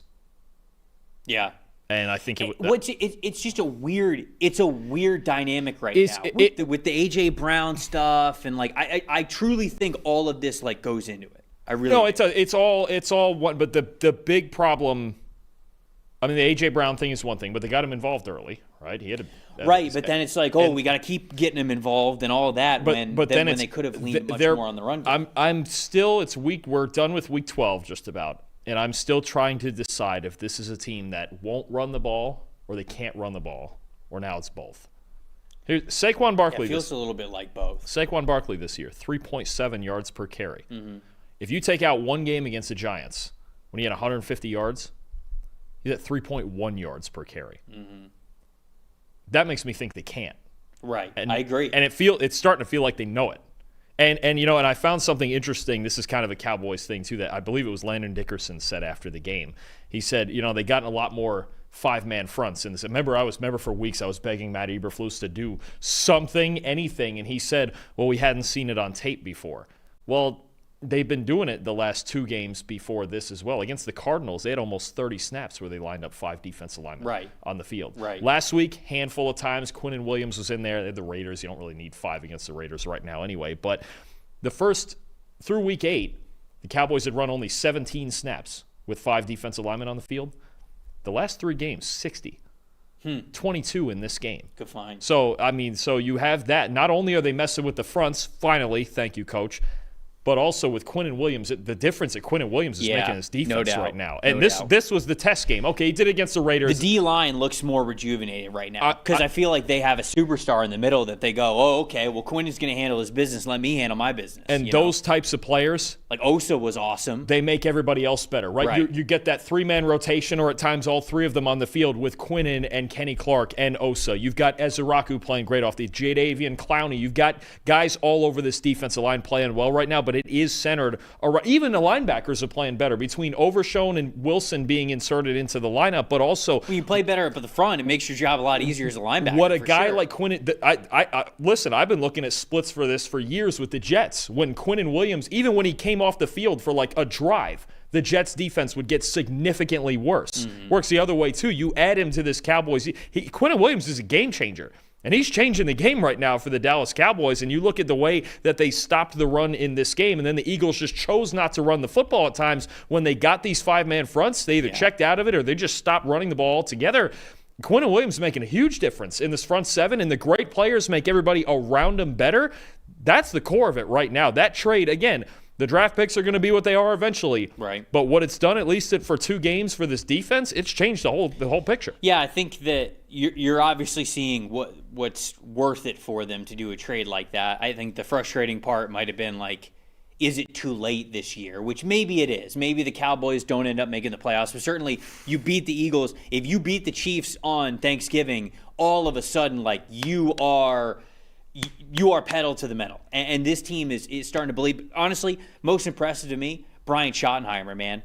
You listen to, I know it's obviously a lively locker room anytime you win, but you listen to the clips of them, the last couple of weeks with everything that the team has gone through with the Marshawn Nealon situation, his passing, and how they've sort of rallied around him and the causes around him and just being able to play for their teammate and all that kinds of stuff. And Brian Schottenheimer has been in the middle of it with those teammates, just rallying around this tragedy and wanting to like put their best foot forward and all that kinds of stuff. You listen to the clips after this game, and he's having fun with the teammates. He's like basically he said to him, he's like, hey, can you win the game in the first quarter? And the whole team yells, no. Can you win the game in the second quarter? And they're like, no. And he's like, Can you win if we spot them 21 points? And they kind of laugh and they yell no or whatever. He's like, but can you win it in the fourth quarter and overtime? Yeah, you can. And when the Cowboys made this change at quarterback and they were moving on from McCarthy, and we thought that they were going to maybe make a big splash for one of these other, head coaches that were available, and they kind of dragged their feet with it, and like, well, actually, I think they're pretty in on Brian Schottenheimer, actually, as their guy here. And I remember, myself included, I was like, man, are they just kind of like settling here? And I kind of thought that might have been the case, but man, he's showing, I think, that he's the right man for the job. And It's those clips after the game. It's how they've been able to pick themselves up after a disappointing year. Losing Micah at the beginning of the season. I mean, who does that? Who loses their all-world defensive player weeks, days before the season's about to begin? And they come out on fire against the Eagles. They almost beat the Eagles in week 1, and obviously they faltered a little bit. But my most impressive is just the job that Brian Schottenheimer has done with his team to somehow have the Cowboys still in it with a massive game against the Chiefs coming up on Thanksgiving. The stakes could not be higher and are basically the same for both teams with some huge head-to-head games coming for the Cowboys to get this win. You look at their next two, they're not easy, for sure. You get the Chiefs coming in, and then they got to go to Detroit. But we've said this already. Oh, my gosh. They have to go to Detroit after this? Yeah, but here's the thing. Here's the thing. Yes. If all of a sudden you can stop the run. Right. No, you can, then you can make it a ball game. You got Quinnen Williams against sometimes a suspect interior offensive line. I know I'm getting a week ahead of our preview. We got to preview the Chief game first on Wednesday. But you mess around and win this Chiefs game. Okay? Now you got the Lions if you got a better run defense, if this is real. Okay? And then the back end of it is not terrible if you're looking at this Cowboys schedule. Vikings, Chargers, Commanders, Giants. Keep in mind, for as much as we mess around and joke about this tie they got with the Packers, you don't need all the other tiebreakers. Mm-hmm. If this team were to win 5 of their last 6, actually maybe more doable than we think, and you're 10-6-1, you like your chances to get in. The next 2, you got to win one of these next 2 and then just get raging hot down the stretch, I think. Right. But I don't think we can sit here and say it's impossible because the defense is playing better. And if Dak wants to go and get hot again now for the stretch run, you got a dangerous team. And I'll tell you what, you know who else is dangerous? George Pickens on the outside. And I thought he was a good fit for this team going in as that kind of second fiddle vertical threat. Well, he took over as the number 1 in this game. How about an 89.7 receiving grade? 9 catches, 146 and a touchdown. How about 4 for 4 on contested targets? That sounds like George Pickens, doesn't it? It sounds like the A-plus version of George Pickens they were hoping to get. He's just such a perfect fit with Dak. But the thing with Pickens is he always had the contested catch ability, right? You go back to Georgia, what he was when he was at Georgia. You go to what he was when he was with the Steelers. He is the sideline, contested catch type of a wide receiver. I'm watching him this year. He's got so much more juice on the break of his routes than I think I've ever seen. And I love George Pickens. I had George Pickens 16th overall in that, was it 2022 season? 2022? I think it was 2022. I had him 16th overall. I had him as wide receiver 3. I had Jameson Williams and Drake London right above him. But I had him 16th overall in that class. I love George Pickens. What he is right now for the Cowboys is even better than I thought that he was going to be. Because what I thought he was going to be was what the version that the Steelers got. And now, I mean, you watch him over the last couple of weeks, he's breaking ankles. We watched him last night against the Cowboys. I mean, he is old George Pickens, or I should say like previous George Pickens, early on in his career when he was at Georgia. He'd face press coverage, and he would just want to get physical with guys, right? He'd get off the line of scrimmage. He'd kind of like, shake his feet, shake his shoulders a little bit. But really what he's just trying to do is he's trying to get physical. He's trying to get a little push off. He's trying to create that separation and then get vertical somehow. I'm watching him, like the goal line touchdown that he had. Ball gets snapped. His feet start working, and then he snaps to the outside. And I'm like, who is this? Who is this wide receiver? So now, if you combine the height, the strength, the athleticism, the contested catch ability, and now he's a route runner. Well, it's how you end up with numbers like this. 4th in receiving grade. I believe it. 4th in yards per route run. Yep. 2nd in yards behind Smith and Jigba. And, of course, leads the league in contested catches. 18 contested catches this year. Yeah. I mean, he's playing like it. I thought coming into this was going to work, and it was like, okay, he's going to be a really good second fiddle to CeeDee Lamb. He's been arguably the best player on their team this year. He's been awesome. It's been unbelievable. And he was the best player on the field in this game. He was. Most disappointing for me, CeeDee Lamb. Lamb with 2 more drops in this game. He wasn't good in the Eagles game in the opener. He had 13 targets, 4 receptions in this game. I mean, I think the Cowboys even have a bigger lead, and they're able to come back even sooner if CeeDee Lamb has a better game. 54.8 receiving grade there for him. He's just some of the drops, it's just like you don't expect CeeDee Lamb to make. and he kind of comes off the field and he's like laughing and yelling after some of these drops, and I don't totally want to get into that because who know I don't know who he's talking to, I don't know what he's doing, but it's like, man, he's got to be better. That's all I can really say about it. Like, George Pickens has been great, but they need both of these guys to be playing really well if you're going to beat the Chiefs and then you're going to beat the Lions. All right, and if he does get better, you feel great about it. You feel pretty darn good about it. But yeah. these next 2 weeks for the Cowboys just got a whole lot more fun. The Cleveland Browns versus the Las Vegas Raiders. This one in Vegas. Shedeur Sanders got the start in this one, and he got the win. What was it? Was he the first Browns quarterback to win their opener as the starting quarterback since what, like 99? 30-something years. Yeah. Yeah, been a while. 24-10, final score in this one. Top 5 graded players that we had for the Cleveland Browns. Edge rusher Myles Garrett, continuing his Defensive Player of the Year and historic season, 93.7 overall grade. Edge rusher Isaiah McGuire with an 84.9. Cornerback Denzel Ward a 79.2. Linebacker Devin Bush a 79.0. And then tight end Harold Fannin Jr. a 77.8. Quarterback Shedeur Sanders in this game had a 50.3 overall grade and the win. On the Vegas Raiders side of things, edge rusher Charles Snowden with a 91.4. Edge rusher Max Crosby, an 82.1. Cornerback Eric Stokes, a 73.9. Running back Ashton Genty with a 71.1. And then safety Jeremy Chan, a 71.0. Geno Smith in this game, a 56.7. After the game, Chip Kelly, who was the offensive coordinator for the Las Vegas Raiders, dismissed, fired, no longer there. Kind of feels like he is. We'll see. We'll certainly see now that Chip Kelly is no longer there, but certainly felt like a scapegoat for a lot of the issues that the Raiders are having. It wasn't just, in my opinion, the play callers. It was a lot of the execution and everything, but maybe it'll look a lot better with him not being the one to call plays. We will see, but Kelly no longer there. We'll see where his next stop is, whether it's in the NFL or maybe going back to college football. But stats have told the story here, Dalton. That's pretty much it. As apparently the Browns' pass rush was so good, they got Chip Kelly fired. 85.7 pass rush grade as a team, 10 sacks. Geno Smith sacked 10 times.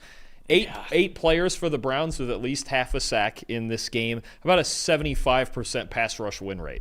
That'll do. That's crazy. It felt like it obviously, and that's why I picked the Browns to win, is it felt like maybe the biggest mismatch in all of football this weekend was the Browns' defensive line against the Raiders' offensive line, which has just been cratering this offense. And the Raiders now, you look at them as a team for the season, 30th in offensive grade, 30th EPA per play, 30th in yards per play. It's bad. Tied with the Saints now for the fewest points scored in the NFL. And this is an offense we had pretty solid expectations of with Geno, with Genty, with Brock Bowers, with the receiving core, everything like that. And they can't block a soul. That's really, to me, I know that all the spotlight was on Shedeur, and he made some nice plays, and the Browns offense got enough done, and they scored more than 17 for just the second time in forever. But at the end of the day, when you watch the Raiders side of this game, it's just Geno Smith getting killed back there. Under pressure 46% of the time. Yeah. They cannot block it. Ever since Colton Miller got hurt, they can't block anybody. It's true, but it also has to look better than what it has looked like. And I said that Chip Kelly's a little bit of a scapegoat, I think, because there's just a lot going wrong. He's the highest paid coordinator in the NFL. He got fired 11 games in. Tough. Well, the stats like this are the reason why. Yeah. They scored 10 points in this game, right? They had the ball for 36 minutes and 30 seconds. That's a huge time of possession advantage. They ran 75 offensive plays. They had a 3.6 yards per play average. That's why he gets fired. You can't have the ball for 75 plays and score 10 points. Now, I think Daniel Carlson, right? It's Daniel Carlson. Yeah. Kicker. He missed a field goal. So, okay, you want to tack on the 3, 13 points. That's why he ended up getting fired.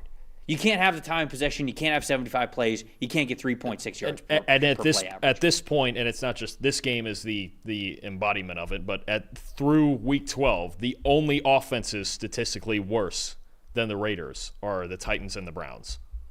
That's the category. And they did not. Defensively, we expected them to be bad. We did not expect them offensively to be this bad by any means. No. And especially because, I like their draft class to supplement what they had. Sure, did they not have a wide receiver 1? Okay, but Brock Bowers is kind of your pseudo wide receiver 1, even though he's a tight end. He's basically that. So I know that Brock Bowers missed a little bit of time, but like, dude, going into the year, the offensive line hasn't played as good as they did last year, and they're down Colton Miller. So, like, that absolutely goes into it. But you're adding Ashton Genty. You had Jacoby Myers, you had Trey Tucker, you had Brock Bowers, you have Michael Mayer, and then you added Jack Besh and Dante Thornton. Like, that's pretty decent. Is it the best personnel to be able to throw to? No, but like, you just put them in a category with the Jets and the Browns. That's why Chip Kelly's fired. There's no way those names that I just named to you should have been anywhere close to the bottom 3 in the NFL. That's how you get the issue. My most disappointing, honestly, has been Geno Smith. And Smith now up to 17 turnover-worthy plays this season. He's tied for 3rd in that regard, and yet he only has 10 turnover-worthy play. Or he has 10 big-time throws. Funny enough, that's actually the exact same as Daniel Jones. Daniel Jones has 10 big-time throws and 17 turnover-worthy plays. So that's Geno Smith's stat line there. But I thought Geno would be a lot better. I really did. And I don't know if you saw this, Chip Kelly afterwards, he sort of like wrote like a, hey, like thank you to the Raiders organization. Really love my time here. And at the end, he's like, I loved working with Geno. Like, Geno is great. Loved getting to work with Geno Smith. And Chip Kelly's been around for a long time. He doesn't have to say that. He just got fired. He just got fired 12 weeks into the season or whatever. He didn't have to compliment anybody. And he went out of his way, at least from what I saw, to just say, like, hey, I love working with Geno Smith. This is great. It was a lot of fun. I think he's a great quarterback. And I think that's the most disappointing thing is, like, whatever you thought the worst-case scenario was for the Raiders' offense this year, you're watching it. And that's just been a really disappointing part of the season. And their offseason gets interesting because I think they're picking 5th right now in the draft, and the draft order is going to be big for them. But we're going to know this, I think, pretty early. So if they cut Geno Smith before the 3rd day of the new league year, $18.5 million that they have to eat. Right, for next year. It's a decent amount of dead cap that they have to eat. They can't wait until then because then another $8 million gets tacked on. The salary is fully guaranteed. Right. So we're going to know by the 3rd day of the league year whether Geno's there or not. Right. And then we're going to know basically at that point if they're drafting a quarterback instead of anything else. Because I would highly doubt they're going to roll into next year with Aiden O'Connell as their starter. No, I don't think so We've either. already done this once. No, I don't think so either. And I think the only real conversations are like trading for Tua or trading for Kyler. But then and it depends too, because you look at the top 5 right now is Titans, Giants. They're not taking quarterbacks, and then Saints, Jets, Raiders, who any or all of those 3 could be taken, and then the Browns with an extra win are sitting at 6. Oh yeah, right. So you're looking at the 3 in the category. Saints, very clutch loss. Clutch loss for the Raiders. For the Raiders, yeah, this was a big one to get. But Saints, Jets, Raiders, what order are those 3 teams going to be in? Because there's a chance that all of them, I think the Jets are certainly going to take a look, and the Raiders at this point might as well. I think there is there's a good chance that whatever the draft order is determines the fate of Geno Smith. Because if you feel confident enough about getting a quarterback, I think you move on from him. And when we did Fix Your Franchise for the Raiders last week for NFL Stock Exchange, we kept Geno just because we could cut him, but then again, it's like what are you doing after that? Because are you going to put $18.5 million of dead cap on your books and then trade for Kyler and his contract? No, probably not. Are you going to do that and trade for Tua? No, probably not. To me, the Kyler situation and the way that seems to be going, I would almost just wait for him to get cut. I don't think there's any chance Kyler is Arizona's quarterback next year. But if Arizona cuts him, like that's hard on their books. For a year, yeah. That's really difficult on their books if you cut him for a year. I mean, I think that's the leverage that other teams are playing with. Why give something up? I don't know. It depends what kind of conversations we're having here, because like Adam Schefter tweeted about this whenever it was, like a couple weeks ago when Kyler was dealing with his injury. He said that it feels like these two are heading towards a split, but it's hard for Arizona to eat the money by just cutting him. They really kind of have to trade him. And now they can trade him and like take some of they can take some of the money, so it's a little bit less than what it would be if they cut him, but they're able to still get a decent draft pick back. So all of that kind of goes into the equation. But again, if you're the Raiders, because you got to remember this too. spy tech's coming from the Buccaneers tree of like, you build through the draft. That is what you do. And I think there's a massive disconnect right now with the players that John Spytek drafted and the players that Pete Carroll wants to play, because so many of these guys are not seeing the field. And outside of Ashton Genty, I think outside of Genty, Dante Thornton has played like 47% of the snaps. But outside of those two, they're the only ones who have played more than 35% of the snaps. Dalton, this team stinks. They're the only rookies that have played more than 35% of the snaps. Caleb Rogers and Charles Grant, the two offensive linemen that they drafted, guess how many combined snaps that they had played leading up into this week? I have Charles Grant at 1. Yeah. I don't even see Rogers. Yeah, there's a reason why you don't see it. Yeah. Because it's 0. 1 between the two of them. Yeah. Besh playing 16 snaps a game when he's in. Sort of. And that guy should have been playing for you. You just traded Jacoby Myers. Brock Bowers hurt earlier in the year. You should have been playing this dude. Now, maybe they're not ready. I don't know. I'm not in the building. I'm not coaching these guys. I'm not sure. But there's a massive disconnect with the players that Pete wants to play versus the players that Spytek actually drafted. And that's why I wonder if Spytek's even going to want to go the Kyler Murray route at all.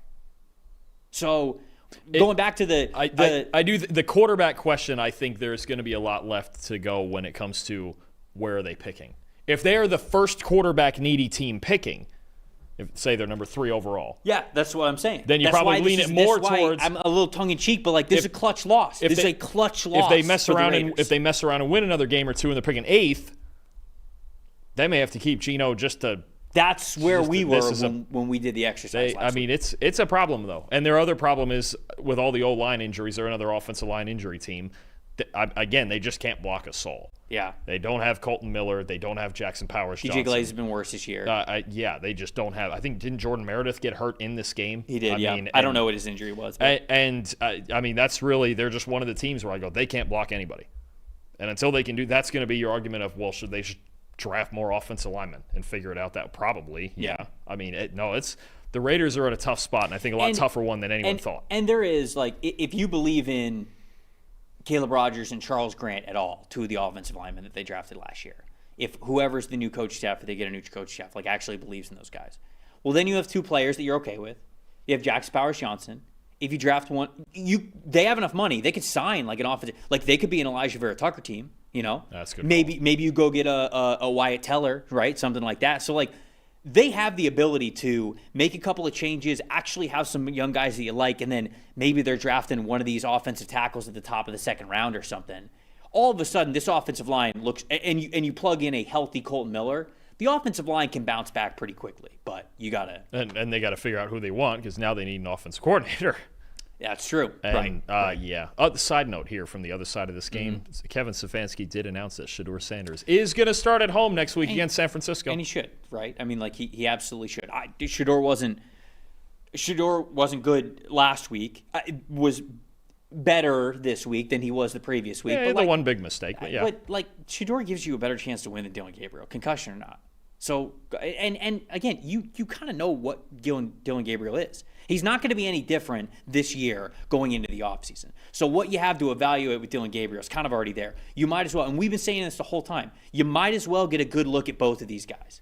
It would kind of be reckless to not do that. So I like the move to start Shedeur. I'm in on it. Just find out, and if not, maybe they're one of those quarterback teams in the draft. Exactly. Who knows? Exactly. The Jags and the Cardinals.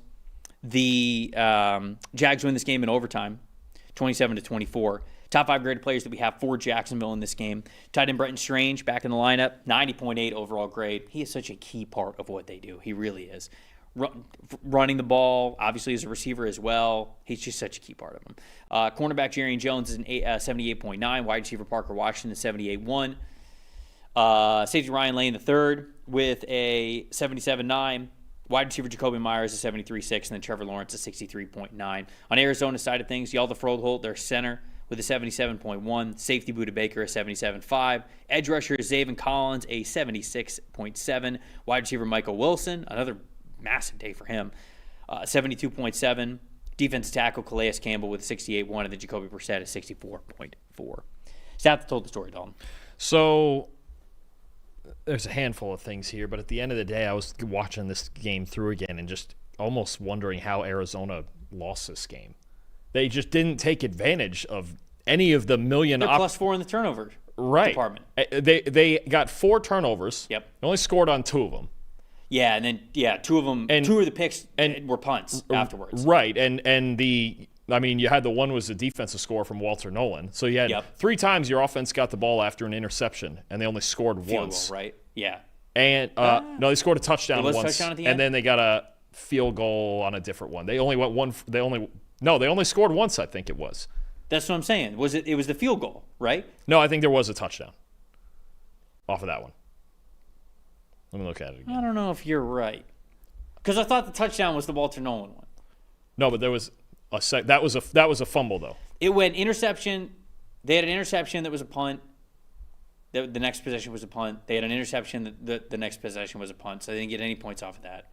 And then I thought one of the turnovers was a field goal, and then the other turnover was the touchdown. Obviously, we'll fact check that. But either way, right, they also between the 4 turnovers and not capitalizing on that enough, and only going 1 for 3 in the red zone, the Cardinals just missed every opportunity to win this game. To me, and I mean, even going down to the very end in the fourth quarter when they drove down and kicked the game-winning field goal, sure, but Michael Wilson brought that ball inside the 10-yard line with, 40 to 42 seconds left? I thought, it was longer than that. Or it was shorter than that. It was like in the 20s, I believe. I thought it was longer than that. Because there was plenty of time for them to – maybe it was longer. And it just took whatever it was, the delay after that big catch just took way, way too long.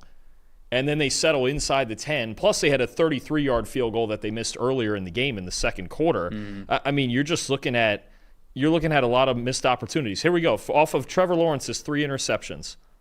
3 and out. You're right, touchdown. 3 and out. Touchdown in the fourth quarter, the Greg Dortch touchdown. Yeah. Trevor Lawrence was high and low. He made plays when he had to. He made a lot of mistakes as well. He's still disappointing to me. I get it. He's regressed each of the last 2 years in turnover-worthy play to big-time throw ratio, and this year he has a higher turnover-worthy play rate than he does a big-time throw ratio. It's the first time in his career. Oh, he gets some in trouble. No, we're gonna find out. Look, they're 1 game back of first place from Indy. No, we're about to find out the next 6 games what Trevor Lawrence is. This is probably the biggest 6 games of his career coming. What's his contract? Heavy. Actually, yeah, I know it's heavy, but I mean they're in with him next year. I mean, he just signed that. But I mean, I looked at this game and I went, man, the Cardinals, they gave you a million chances to win this game, even down to the very end of the fourth quarter. Oh yeah, okay. His career, his contract is long. And then they just, to me, this is honestly kind of just been the Cardinals' whole season is a game like this of you have chances, and just for some reason you just don't win the ball game. And the Jags, look, credit to the Jags, credit to Liam Cohen for just finding a way to win despite a million mistakes that they did make, especially Lawrence did make, but defense made stops when they had to, held them to field goals when they had to, and found enough. Lawrence did some good things in this game too. Yeah, it just came with a lot, and that's really kind of been the frustrating part. He's been, I think, just such a high and low quarterback ever since he's been in the league, and that's the one part I'd be concerned just hasn't quite gotten fixed yet, is that this offense still feels like at times that they have to hide him. Yeah, because of that.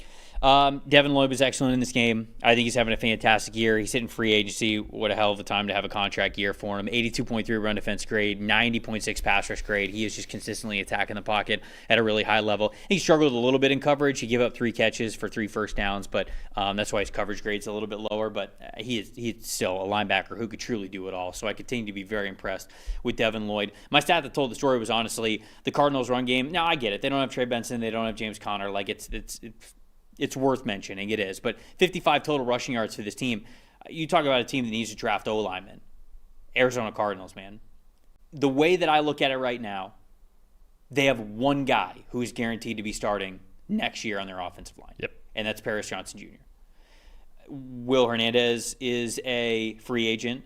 Jonah Williams is a free agent for them. Y'all have Holt, it could be their center. I'm not saying that they have to replace all 4 spots. He could be their center, but I think he's fine. If you could find an upgrade, maybe, but maybe you're good with him at one of those spots, so he could be one of the centers.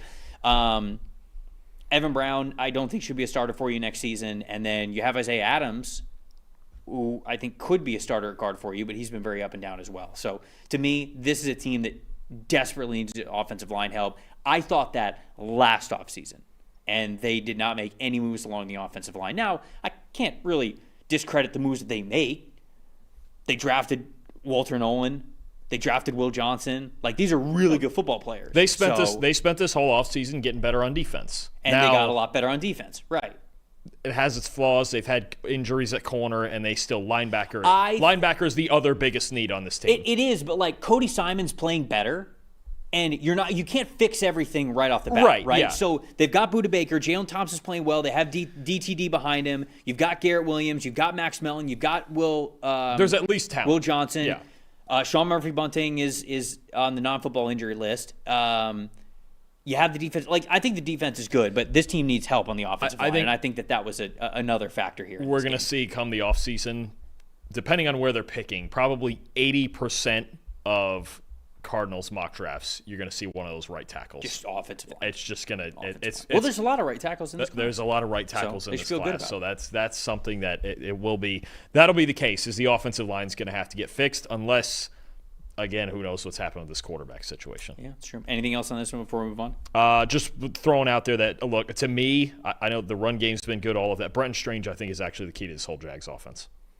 Since he got hurt, they were leading the league in 11 personnel usage, all right? And he had a great game individually in this game, 91.2 receiving grade, 5 catches, 93 yards. The fun thing about that, all 5 of those catches, Trev, the Jags were in 12 personnel.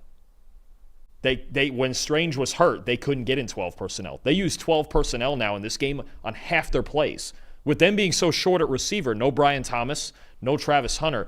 Brenton Strange, it sounds crazy because they have ETN and Lawrence and the receivers when they're healthy and all of that. Brenton Strange is the key to their whole offense. And I think he showed that again right away coming back in his first game in this game. It was so big to get him. I'm not sure. I don't know that they win this game without him.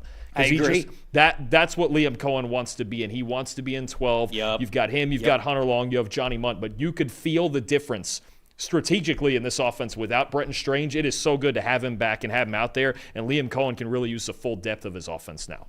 All right, before we get on to the next game, Dalton, Thanksgiving is this week. Thanksgiving is a holiday built around a lot of really good food. We're going over to my father-in-law's for Thanksgiving, and he gave us the list of the food that he is planning to make for Thanksgiving. And there's only like 6 or 7 of us that are going. So there's not a lot of people who are going. And yet the laundry list, he's like, all right, we're going to smoke chicken wings, we're going to smoke ribs, we're going to grill some steaks, we're going to do some tenderloin, all this kind of stuff. 3 sides minimum? What? It feels like it's 8 meats minimum for Thanksgiving here. So I said to him, I thankfully sent him to Omaha Steaks because I was like, buddy, we got to at least get a good deal on this. We got a promo code. We got the promo code that we're dealing with. It's great meats, everything. And so I sent him over to Omaha Steaks. You guys should go over there as well for the holiday season. Whether you're sending an unforgettable gift or treating yourself to everyday perfection, Omaha Steaks delivers the world's best steak experience. Gift USDA, certified tender steaks, juicy burgers, cozy and convenient comfort meals, and so much more.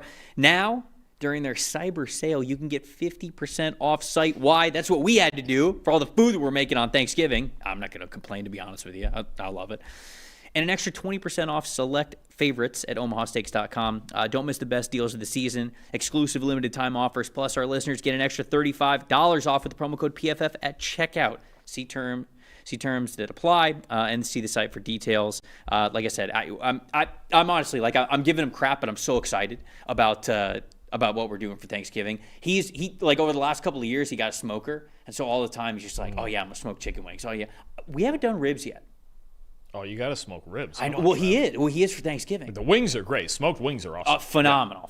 Absolutely. The fall off the bone type, I'm a big fan. So Omaha Steaks is going to be there for us, whether it's, again, the steaks that we're grilling, stuff that we're throwing on the smoker, all that fantastic stuff. Save big on unforgettable gifts with Omaha Steaks. Visit omahasteaks.com for 50% off site-wide and an extra 20% off select favorites during their cyber sale, and that extra 35% off using the promo code PFF at checkout. It's omahasteaks.com, promo code PFF at checkout. Terms apply. Again, see the site for details. Can't wait. smoke wings for Thanksgiving. I got to figure out what I'm My wife does not like turkey. I can see it. She's not at Thanksgiving. She's always like, war on turkey. Like she's just like, I'll eat any other main course that is not turkey. And she of course is like, she's like, give me a good steak. I was like, okay, well obviously I would like a good steak as well, but I also love turkey. I'm a little traditional in that regard. Turkey for Thanksgiving. How do you feel about it? Turkey's solid. I'm not really the biggest ham person when people. Oh, I'm not either. I think ham. I don't much care for it. I think ham stinks. Yeah, I'm kind of with you. Yeah. I'm out. Yeah, I'm out. Turkey's fine. I'm way more of a turkey guy on Thanksgiving than I am ham. Yeah, no, for sure. Yeah. I'm good on ham. I don't really need the ham. Mahal says that turkey tastes bad. It doesn't. If you do it wrong and it's too dry, yeah, it does. Okay, if you do it, well, of course. If you cook anything wrong, there's a certain percentage you gotta of people show in this your world talent. who are going to do it wrong. It's like chicken. You got to show your talent and cook it correctly. Do it right. Well, that takes talent. That's why I don't cook turkey. I have no talent. No, come on. Come on. If there's anything you got a talent for, I don't have turkey. It's smoking meats. I don't have turkey talent.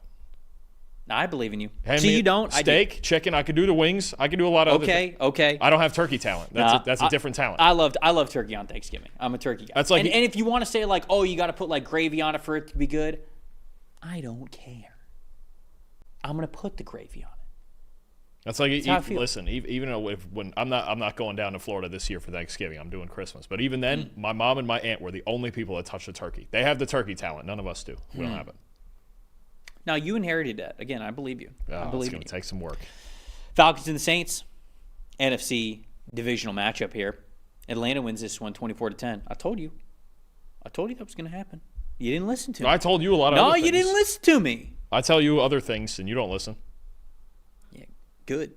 On Atlanta's side of things, offensive guard Chris Lidstrom at the top of their list, as they often are, 85.9. Edge rusher Arnold Ebiketie with a 80.7. Linebacker Divine Diablo with a 79.5. Defensive tackle Brandon Dorlus a 76.7. And then safety Jesse Bates a 76.0. Kirk Cousins an 83.3 in this game. Love to see that from Kirk. Well, Saints fans don't, of course. On New Orleans side of things, their linebacker Demario Davis with an 82.0. Edge rusher Cam Jordan a 74.6. Wait a second. Demario Davis and Cam Jordan at 1 and 2. What year is this? Offensive tackle Kevin Banks Jr. with a 74.5. Wide receiver Chris Olave a 70.8. And then edge rusher Chase Young a 70.8 as well. Tyler Shuck in this game, his first home game as the starter for the Saints, 49.5. Stat that told the story, Dalton. Yeah, to me, just going through this game, watching both sides of the ball, the Falcons were the better team in the trenches. And when you get kind of an ugly physical game where both teams have shaky quarterback situations, that makes a big difference, right? You saw Chris Lindstrom at the top there for the Falcons. Defensive line played really well. I thought both sides of the ball, that was just really the big difference. Atlanta's offensive line grade an 80, New Orleans a 64. Defensive line grades a 68 for Atlanta. New Orleans just a 59. A lot better pass rush that the Falcons got. Cousins was pressured on just 8 of his 28 dropbacks. Shuck pressured on 21 out of 52. Now, both of those numbers are too high. You don't want Tyler Shuck dropping back 50 times, but also under pressure about 40% of the time. So to me, just watching this game, the Falcons just had a better control of the pace of it, more balanced on offense. You're going to get into that side. And then I think the Saints defensively, the edge players played well. You saw Jordan and Chase Young there, but the interior, it's that defensive tackle group that struggled for several years now that really got beat up in this game by Atlanta's offensive line. Yeah, and on the Saints side of things, just no run game for them right now. I mean, Alvin Kamara is, even when he's out there, he's just showing his age at this point. And he goes out with, I believe it was a knee injury that he suffered in this game. Didn't come back, and Devin Neal took over. But even with Devin Neal, 2.6 average yards per carry, which is best on the team. And it's just, that's not going to work out for you. I know we were joking around a little bit before when we were kind of talking about J.J. McCarthy's situation with the Minnesota Vikings, but you got to have some semblance of a run game. If you got a young quarterback, they've got to be able to lean on it. They've got to have faith in it. And the Saints just absolutely did not. And credit to that young group of defensive guys on the Falcons side of things. They played really well. Brandon Dorlus, Jalen Walker, James Pierce Jr., Arnold Ebiketie, Xavier Watts. Like, those guys were awesome in this game, and they really came together and played well. And it's sort of like we've talked about with Atlanta all year long.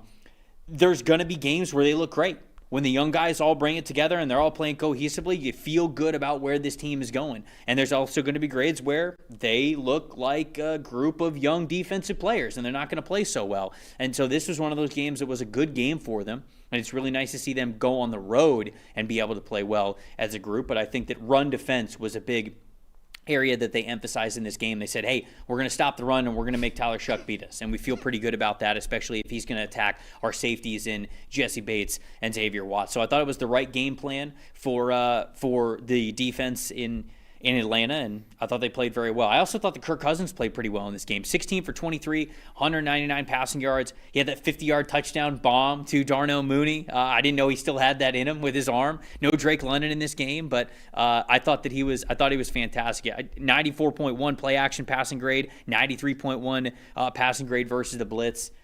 Kirk Cousins, the version of Kirk Cousins that you're going to get here in 2025, of those versions, this was probably the best case scenario. So I thought he played really good here. No, he did, and they were under center a little bit more. Using the play-action game, like you mentioned, was big time. I want to throw something in there about the Saints' run game. They have been under 90 rushing yards now in 6 of their last 7 games. Yeah, I believe it. I mean, you just can't get by, especially with young quarterbacks playing for you, whether it's Rattler or Tyler Shuck. You have to be able to run the football better, and that offensive line has got to get a better push. My most impressive is the Falcons' pass rush. When you look at just the number of contributors they had, Arnold Ebiketie had 6 pressures. James Pierce Jr., 5 pressures, 2 sacks. Brandon Dorless, 5 pressures and a sack. Leonard Floyd, 4 pressures. And the funny thing about this game for me, from Jeff Ulbricht's point of view, coming into this game, they had the second highest pass blitz rate in the league.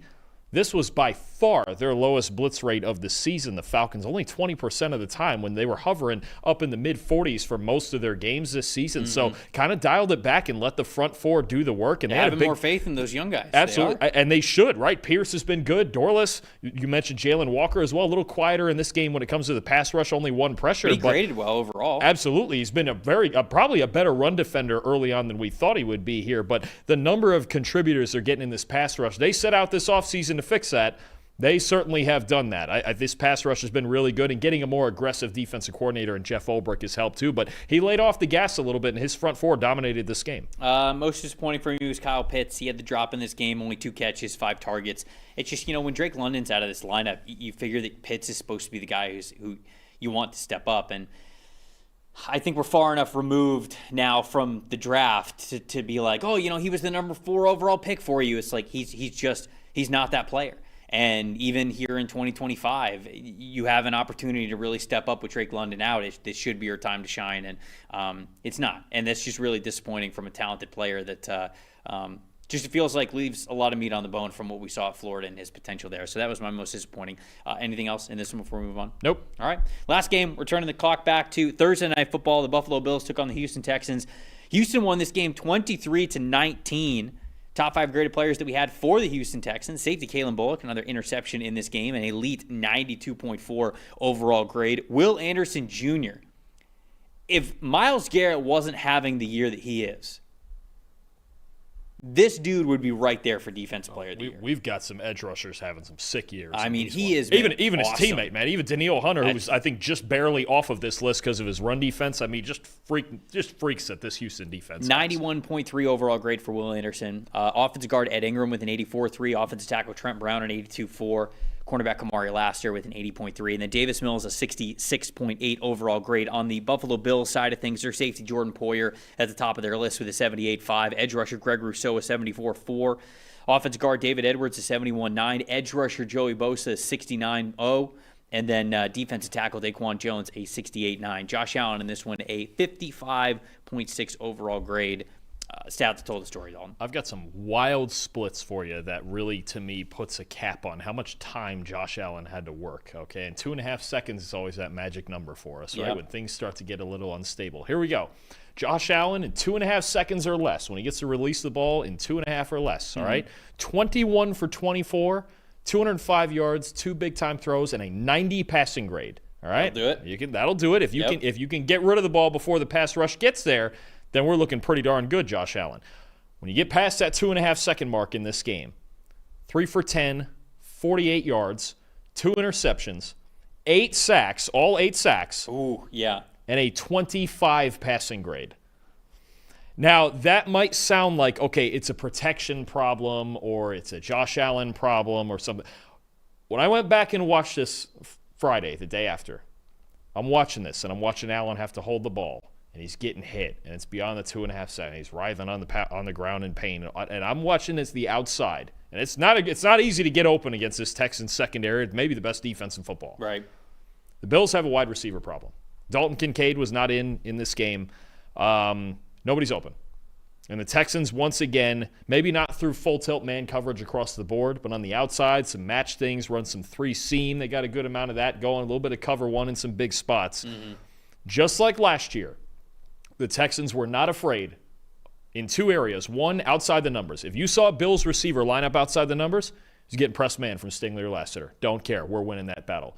Two, if the Bills were going 3-by-1 and you had the X on the backside, whoever that may be, Josh Palmer or whoever else might be on that backside, we might go zone the rest of the way.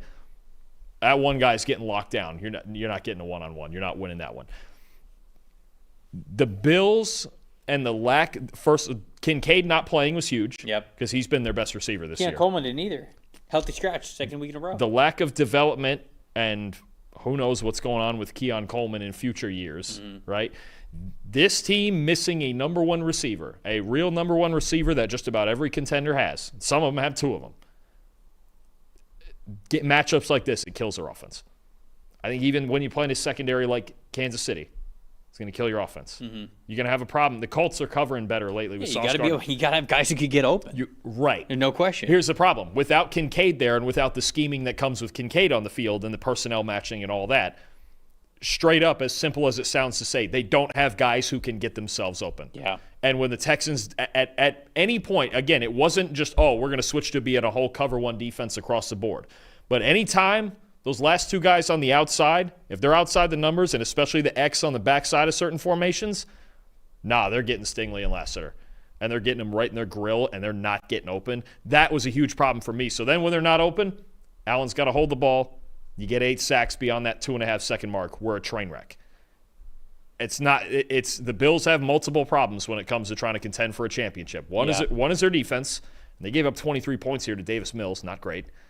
But also the lack of a number one receiver against, you're talking about Denver. You're talking about maybe the Chargers. You're talking about Kansas City, Houston. Indy's got Sauce Gardner now. This is a problem. And if Kincaid, obviously Kincaid's going to be healthy most weeks for sure, and he's back in there, and that helps. But they don't have anyone at wide receiver anybody's afraid of. Yeah. And this is the game where they would have really needed him, right? And Sean McDermott, his quote about this, indicated earlier in the week that earning the team's trust back won't be an automatic process for him. So that's why there's 2 weeks in a row now that he's been inactive after reportedly missing that team meeting. That makes it sound like it's not going to be any process for him. Well, that's why it's like, okay, well, you probably needed him in this game, so having him miss one whole game, you would have thought that would have been punishment enough. And now that he misses 2 in a contest that you really needed, coming into a short week in which a guy who didn't play a game and was well rested probably really would have helped you, that makes me wonder how long we're going into this and just how little faith they have in Keon Coleman and how much they might be sick of him. So I know I'm not like trying to manufacture something, but they needed Keon Coleman in this game. And again, he didn't play last week. He was fresh. That's not a good sign. To me, the pressure percentages on both sides of the ball are why the Bills didn't win this week. In Week 12, they had a 41.3 pressure percentage allowed, so how often Josh Allen was pressured. If you went to all of the teams that were in Week 11, that would have been the second worst in the NFL. So just to give you guys a perspective of what 41.3 of a pressure percentage means, that was second worst in the NFL in Week 11.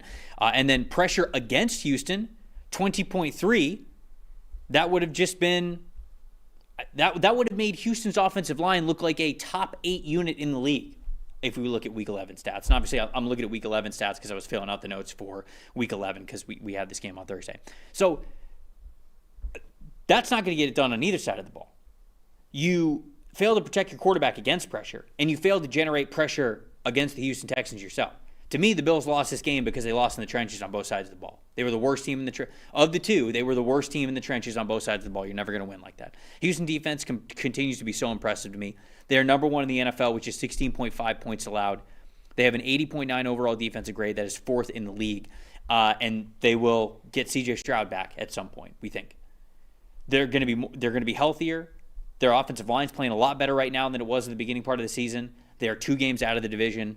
Watch out for Houston, man. They're very much alive in this race. Absolutely. And let's get into Will Anderson Jr. for a second. As you mentioned, if Myles Garrett didn't exist, he might be the defensive player of the year right now. The only 2 edge. I'm mad because I said that at the beginning of the year. You did. I had him as my defensive player of the year. I think did I take Stingley?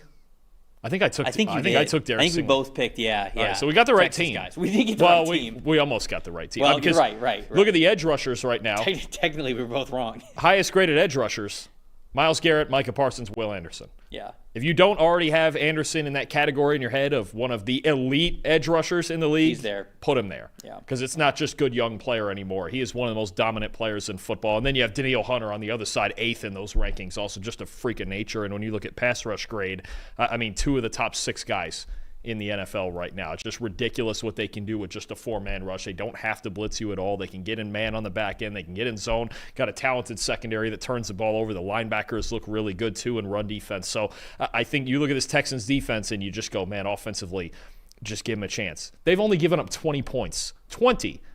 3 times this year, Trevor. That's silly to me. Anderson in this game, 9 pressures, 3 sacks, a 28% pass rush win rate. They just need a shot. And for them to have gone also, credit to them, 3-0 in 3 games started by Davis Mills.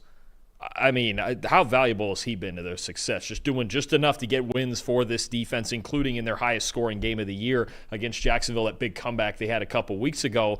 That's going to loom large as well. And then you look, the next 2 games. This is another team. The next 2 games, you can come out with one of them, especially the first one. You got the Colts and the Chiefs. Yep. But with their defense, kind of like their chances. After that, though, here we go. Cardinals, Raiders, Chargers, and then Colts, which that might be the flex game the last week of the year. But yeah, it might. They mess around. Might be for the division. They mess around and go into Indy and win this week with their defense the way they're playing. The division's wide open. You got a decent back-end stretch there. Even though they have to go to L.A. and play the Chargers can't block anybody. Yeah. I might take the Texans to win that game if they were playing right now. So this AFC South, I think that's one of the big developments this week. It was, the talk was always, it was going to be about the Chiefs getting a big win over the Colts and all that. But these 2 teams winning, Houston and Jacksonville, and staying in this thing this late with the Colts off to their hot start, you got a wide open race right now. And there's some huge games coming to the Colts. They got a difficult schedule, man. It's not going to be easy. I love this league. It's so much fun. It's so much fun to cover this week in and week out. We've got a very exciting last 6 games of the season. There's going to be a ton of, whether it's this show or the preview show or whatever it is, there's going to be a lot of let's look at the last 5 games or the last 4 games they have or things like that. And we're going to get some pretty good scenarios, I think, coming down the stretch for the division, for the playoff seeding, for all of that good stuff. Appreciate everybody watching live. Appreciate everybody getting in on the chat. Again, one last time here for this show. If you guys don't have a PFF Plus subscription, you want to see all the numbers that we're talking about here and so much more. Black Friday, that's how you get 40% off a PFF Plus subscription. And if you do the math with the 40% off, that's just $6 a month for you guys to, again, not just see all the stats, the grades, all that good stuff during the season, the player prop tool, fantasy tool, all that good stuff. But when we get into the offseason, it's all of our free agent information, all the draft information, running as many mock drafts as you want over at the Mock Draft Simulator. So make sure you guys take advantage of one of the biggest sales that we have ever had here with 40% off. The next time that you see us, we are still going to have a preview show for you on Wednesday. That's coming on Wednesday before we get to the Thanksgiving Day games. And we're going to preview all the games that we have on Thanksgiving, on Black Friday. We got the games on Sunday, Monday as well. Man, full slate. All 16 games next week, right? 16 Nobody's on games. bye. 3 Thursdays, 1 Friday. Yeah. Bears-Eagles on Friday. Don't forget that one. Dude, it's going to be a jam-packed. Loaded. And then rivalry week in college football. We got a 12-game preview tomorrow on the college slate. Last week of the regular season. Boy, we're getting close to playoff time. I'm actually really glad that my father-in-law is making way too much food because then I'm just going to have a ton of leftovers so I don't have to make anything throughout the weekend. Even college is huge games Friday. I know. Rolling into Dude, Saturday. the Friday slate in college football is nuts. Oh, yeah. Texas against A&M. I know. Georgia Tech. The Egg Bowl is at noon. Is it Lane Kiffin's last game at Ole Miss? Yes. Oh, you're calling it out. Is he going to be a Florida Gator? He got the inside there?